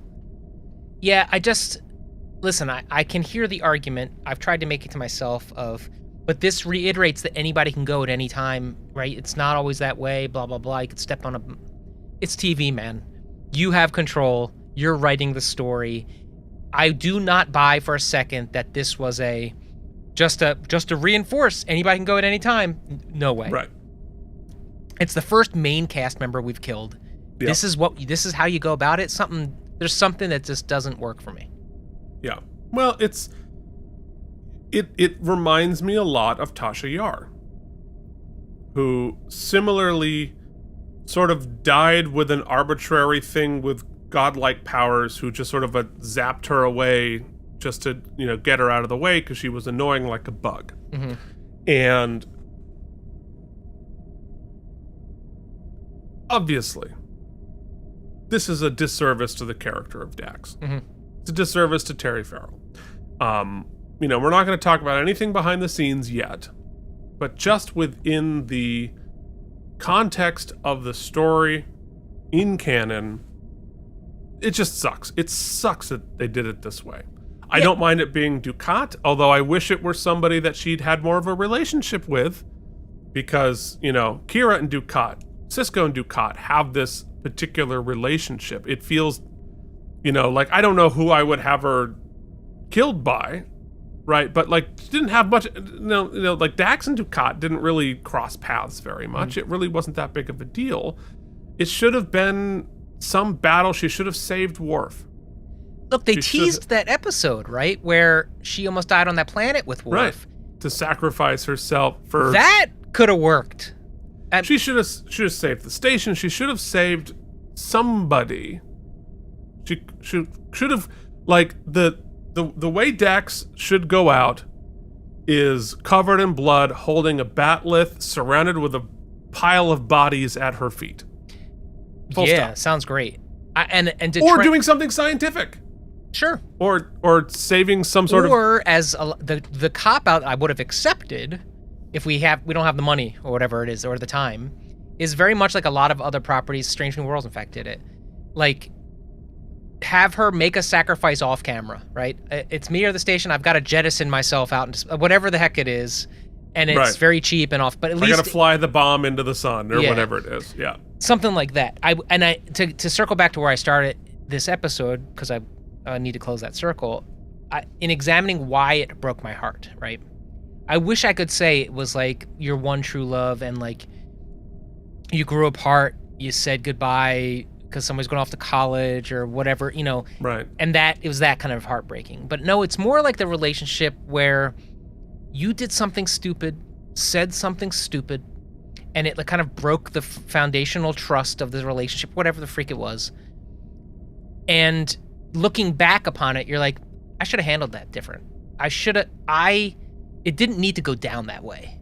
Yeah. Right? That's the heartbreak, where I'm just like, they did her dirty. They did her dirty. Yeah. They 100% That's what I needed to come to. I was like, I wanted it, because I'd love to end the episode and be like, man, one of my favorite characters, heartbroken, they're gone. And damn, anything could happen at any time. That's what they wanted this to be. Right. It is not that. Well, they did the same thing that they did with Tasha Yar. They flicked her away like a bug. And yeah, but that wasn't 6 seasons in. No, that was in season 1. Yeah, so it that didn't have anywhere near the impact. But I think that the parallel there is the super badass warrior female character gets flicked away like a bug. Well, it's not only that. Any of the scenes where, and if we're going back, we're living in the time warp, any of the scenes where you get, they retrofit all of the memorial scenes, that you sort of see it in the characters, like in Bashir. You sort of see it in Worf in that kiss. But that all happens before. So if you don't know it's coming, and I don't get any of that closure. I just go into the summer with nothing, with Ben peeling potatoes. Right? I don't even get we paid tribute to her. They barely say anything. And I'm not going to go watch a VHS of Voices in the Void or Voices That Care to get a maybe about Dax monologue. It does that. Right. A pre-funeral. It just doesn't. That doesn't count. You can't make that argument to me. I don't buy it. Yeah. No, I mean, I don't think anybody would make the argument that this was the way this should have gone down. For sure. So back in the story, Sisko is incapacitated on the bridge. Kira Damn, that's takes cool. command like the badass that she is. What a great shot. And they found the power generator. In the Bajoran shrine, Dukat caresses Dax's face. And he says, I know this must be of little comfort, but I never intended you any harm because I don't really even remember who you are. Because we didn't have any conflict. So in Act 5, the battle rages as the Defiant closes in on the moon where the power generator is hidden. They fire to no effect, the shields were too strong. But O'Brien has an idea, and I like this idea. Maybe we can't destroy the power generator, but I bet those weapon platforms could. Why would they fire on their own power source? We could have them fool the platform's targeting system into thinking the generator is on an enemy ship. We can use our deflector array to imprint a Federation warp signature on the generator's energy matrix. It's an awesome idea. It's a fun sci-fi solve. It works, and they get the weapons to fire on themselves. The visuals in that battle are friggin' awesome. Mm-hmm. Just so cool. Really exciting stuff. Also, sign me up for the Captain Kira show. No question. Yeah, she's awesome. No question.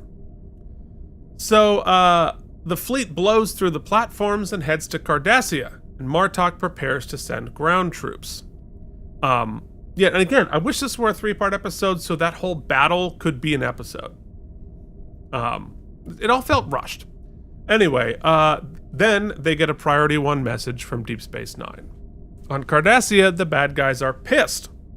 Wayun says, this is a disaster. Federation soldiers have landed on Cardassian soil, and now you're telling me the wormhole is gone? And with it, any chance of our getting reinforcements from the Gamma Quadrant? And Dukat says, I wasn't aware that things I'm aware that things didn't turn out quite the way I'd planned, but I assure you we're still achieved a great victory. Forgive me if I don't share your euphoria. Maybe you should. The Bajoran people have been cut off from their gods, perhaps forever. And how does that help us, says Damar? Because Sisko's been cut off from the prophets as well. And without the prophets, he's still just another Starfleet captain.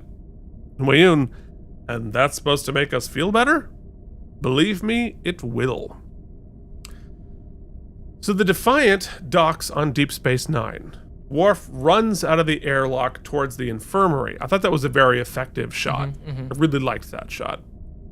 The Bajorans surround Sisko, and a little girl comes up and says, Emissary, my mother says all the orbs are dark, that the prophets have abandoned us. You have to find them. You have to ask them to come back. Which I think is great. I love having the beat there to reinforce, Sisko, you messed up on like a huge piece of this. So inside, they all gather at the infirmary and to hear the news from Bashir. So here's my question to you, because here's where we confirm that she's going to die. Did you know previous to Bashir saying this that she was dead or going to die? If this weren't the season finale, I would have said no way. Just because just the way in which it happened, I would have said, oh, maybe something's fucked up with she can't have a baby now. That was really where I thought where the bar would have been drawn. But because of the season finale and because of the foreshadowing, that now thinking back, like in the few scenes there, the foreshadowing kind of started to hit the big kiss from Worf, and I was like, oh frig, are they gonna do this? And when he starts talking about the Trill symbiote, that's when I'm just like, oh yeah, they did it. Yeah. And I started, my first reaction, interestingly, was anger. I was mad. Yes. Remember when I was well, like, if we they all kill saw Molly, it on the watch along. Oh yeah, if they kill Molly, I'll be pissed. Well, that's what I felt here, and I was like, because they didn't do it right. Yeah, agreed. So Bashir says, I was able to save the Dax symbiont. We need to get her back to Trill as soon as possible. There was nothing I could do for Jadzia. Inside. Look at Nana's freaking take there. Yeah.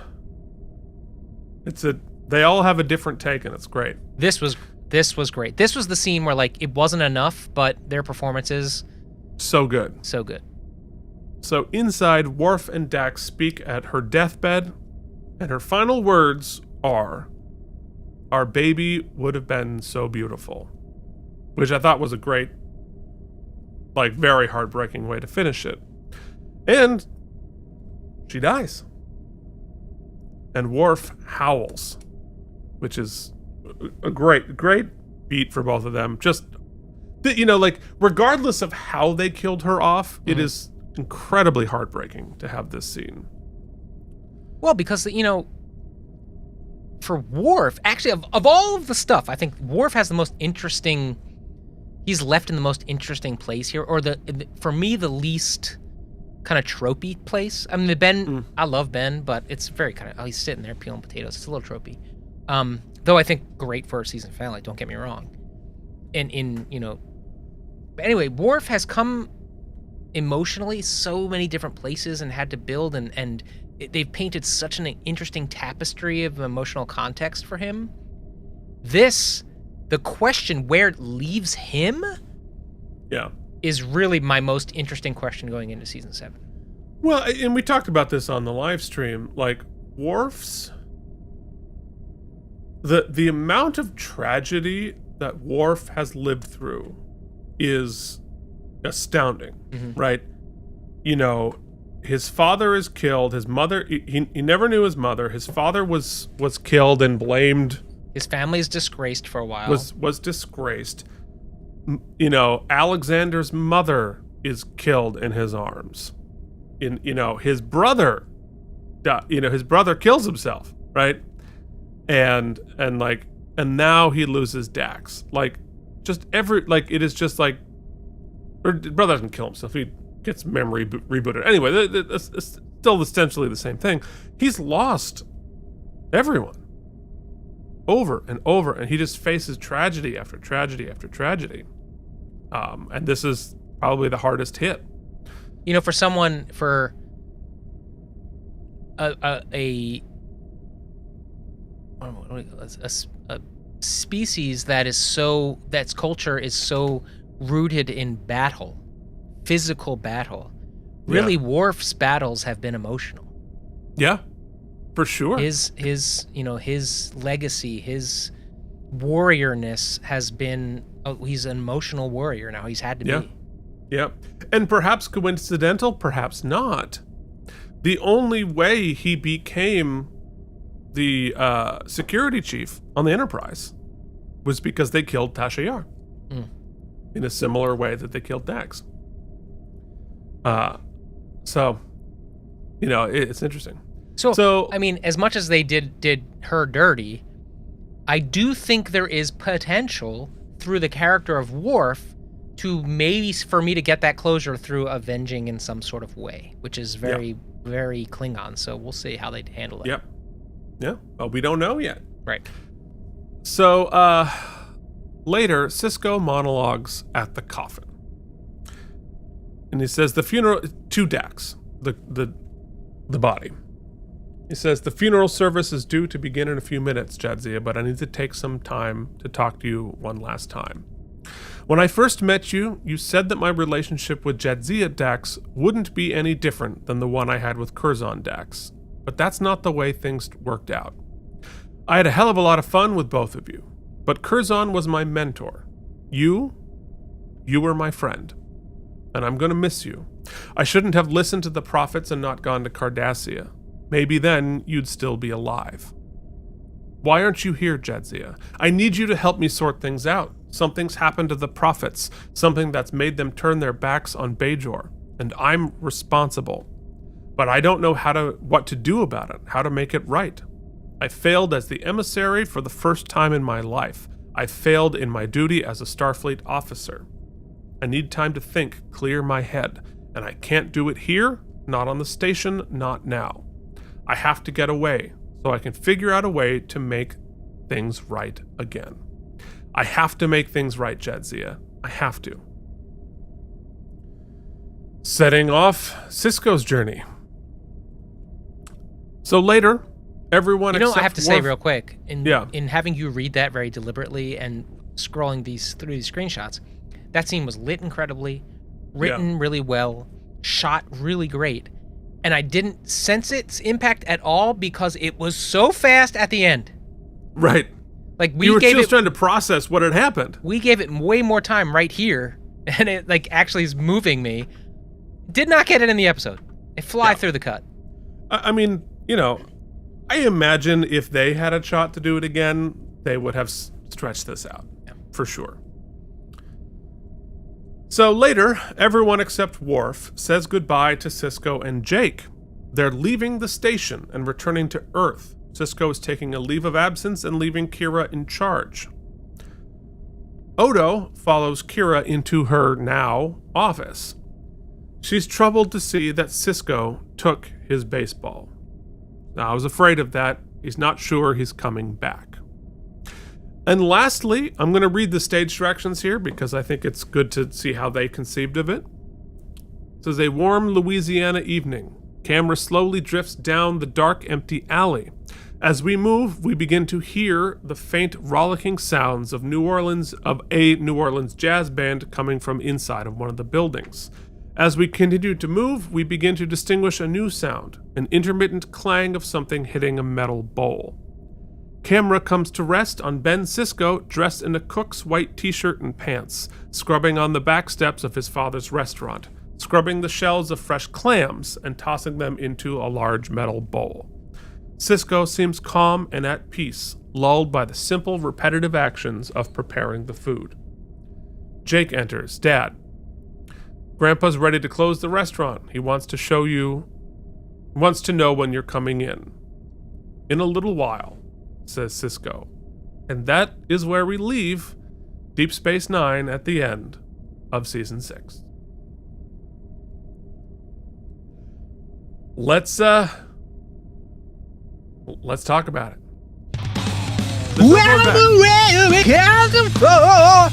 AlamarEmmys, there was more. AlamarEmmys, it's AlamarEmmys time. Best moment, Keith. Let me pitch to you here. I brought a emotional support chihuahua, so What we need it. What do you think? What do you think the best moment was? There's a lot going on. What do you think? I think for me, like, the battle scenes are just so darn exciting. What? What is the problem? I think for me, I'm gonna give it. There's a lot of good stuff, but I'm gonna give that final scene with Worf and Dax. They say a lot without saying a lot, so the performances bring it back. I'm gonna say that. Yeah, I mean, I think that's the most emotionally resonant moment, for sure. So, there's a lot of great stuff with Wei-Yun as well. I love how rational and grounded they are, right? It's just two sides at war with very competent people, you know? Yeah. No, good strategy on both sides, for sure. All right, it's time. Let's talk.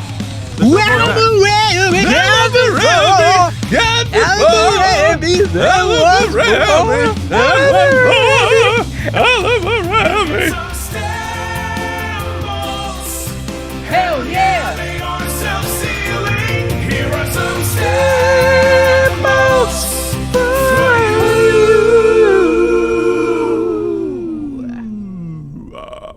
Keith, I had this to say.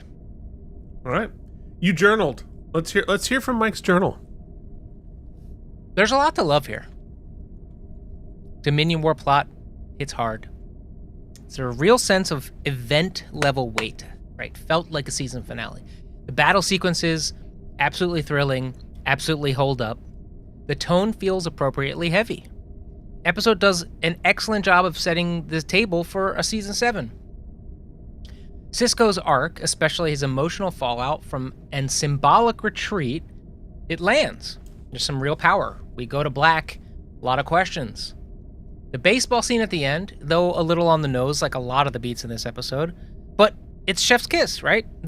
they state their thesis very well. They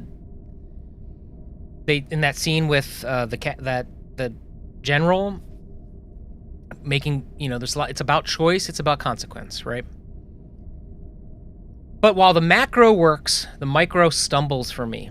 Jadzia's death, while narratively important, the attempt to make narratively important, feels surprisingly undercooked.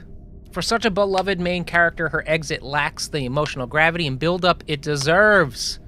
It's a moment that should have devastated me, not made me angry. It feels more like they're checking a box. On the flip side, Dukat's turn towards... How's this for a surprise, He-Man? veers into cartoonish villainry.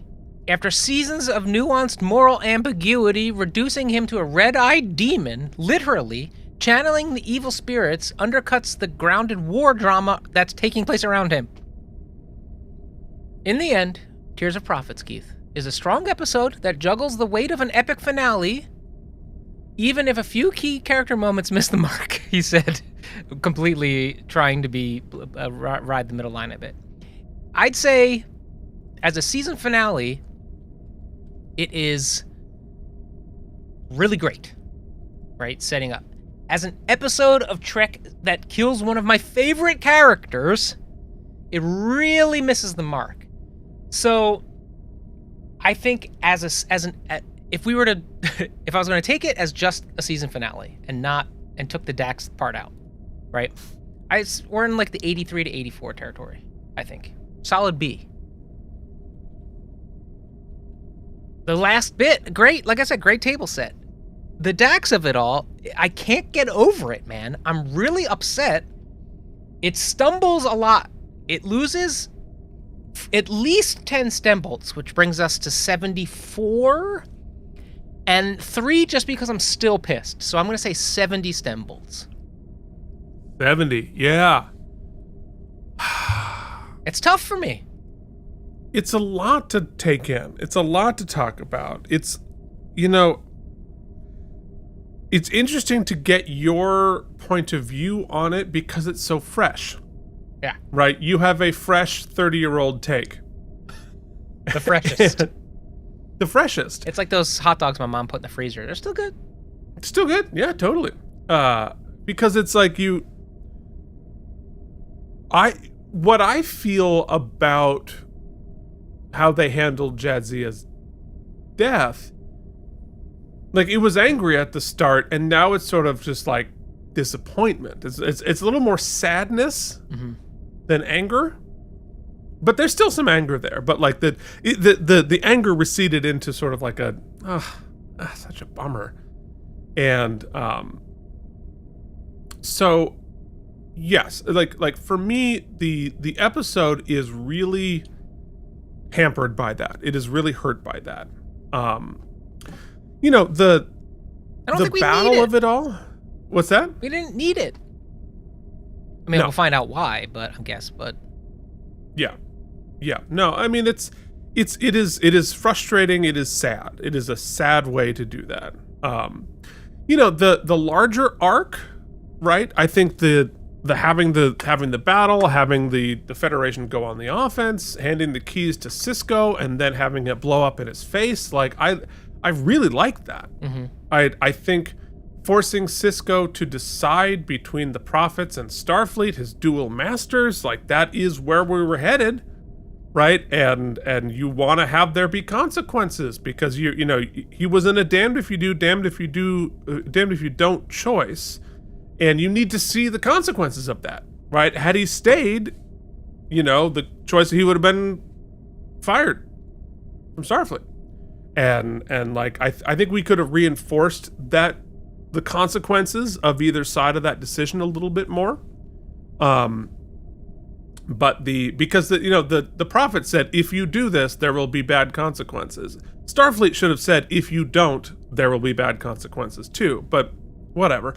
I think where the episode leaves us is great. I think it's very successful as a season finale, right? Like, Sisko's left the station. He's taken a leave of absence from Starfleet. Jadzia's gone. The Dax Symbiont has got flown back to, back to Trill. We don't know what's happening with that. We don't know what Worf is going through. We don't know, what's happening on the war now. In fact, with the wormhole gone, there's no need for the war. It changes it because, maybe there's more need. Mm-hmm. Maybe the Dominion's like, we got to take over fast because we can't go back. There's no, we know for sure there are no reinforcements coming. What's going on with the Founders? How many are on this side? How many are on that side? Can they even communicate right now? We don't know. And so everything is upside down. Like and that part of it is successful as a season finale, especially going into the final season. Like everything is upside down. No idea what's going to happen, but stuff's going to go down, and we don't, we're if you were a musical, this is the end of Act 1, mm-hmm. where everything looks the worst, everything is the most upside down. We don't know what's going to happen. You put your hero at your lowest point, and then hit intermission, right? And that's sort of where we're at here. So I think it's very successful in all of that. The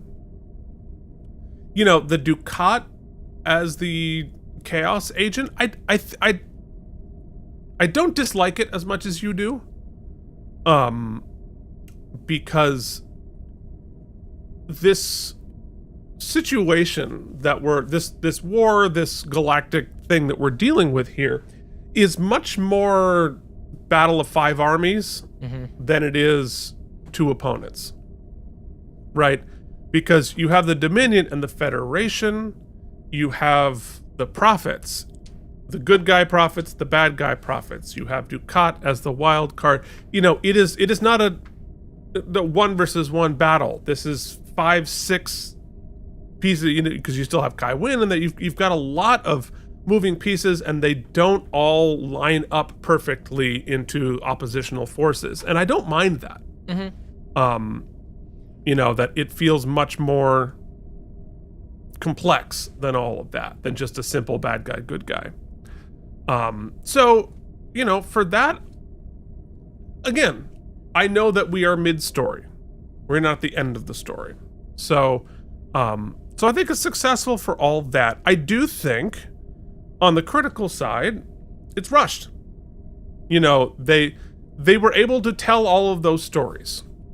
Full stop. They did. They were able to tell all those stories, which was an incredible feat in writing and editing and directing to tell a coherent version of all of those stories. But I think it would have been markedly improved to give them all more time. Mm-hmm. They all would have been more satisfying, both logically and practically, but also emotionally, had they, you had some real stinkers at the end of this season. Yeah. And all of that time could have been invested better into telling the story. And it didn't need to be expensive. Save the battle for the final episode. Tell these emotional journeys. Tell these practical things. You don't need to, I get you're trying to save money at the end of a season. That's a whole thing. But you could have told this story much better with all of your existing characters and your existing sets, and done this in a much more satisfying way as a mini arc. So, I think it's got some very high highs and some very low lows. And at the end, it's sort of like, it could have been so much better. So, but I think it's still successful. So for me, it gets 80 self-sealing stem bolts. But before we move on, I think we should do a check-in with you, Mike. We're at the end of 6 seasons. Pitch us season 7. Where do you think it's going to go? Where do you want it to go? What do you think is going to happen? So, I don't know. Real quick, connective tissue. Yeah. If you told me, what could we have done as a quick fix for Mike to feel less jumbled by this episode without making it a multi-parter, right? Which is almost production-wise wouldn't have allowed that. So, and I think one thing that's missing for me, and it didn't make sense until you said it. Remember how I had mentioned that I didn't see they so perfectly laid out the choice for Ben, and he so specifically feels a certain way about having lost on both fronts, but I didn't feel that so much. I felt like he did what he should do, for the most part. And I realized what I think was missing is the connective tissue between Dukat, who's very focused on this mano-y-mano thing with Ben, but Ben is oblivious to it. If they had found a way to connect that story, and then Ben knows in the back of his mind that Jadzia's dead because I didn't deal with that threat. Yeah. Then maybe there would have been some buoyancy, narratively. That would be great. It would be great if Dukat had communicated with Sisko in some fashion. Right? Like the whole scene he has with like Weyoun and Damar, if somehow Ben had been included in that or a part of that conversation, even through the prophets or whatnot. I don't know, but yeah. Anyway, that's just a thought. You know, I've always had this in the darkest recesses of my psyche. No one has alluded to this, that there would be, that the big legendary death would be Ben. That he would sacrifice himself for the greater good. That just seems to me the sort of mythos status that he's been building as the emissary. Right. The Jadzia death serves to sort of undercut that, in my opinion, that I would at least hope, because that's like, oof, that's a lot to kill everybody. And if they were to do that, it feels like I'm a little nervous as to whether they would pull it off correctly. But I don't, to be honest with you, I don't know. I always thought, I think if I go back to last season or the season before, I always thought the big solve was going to be we're gonna eliminate the Jem'Hadar, we're gonna turn them, or we're gonna eliminate the ketamine or the ketamine, yeah, the Kensington ketamine. But now that seems too small,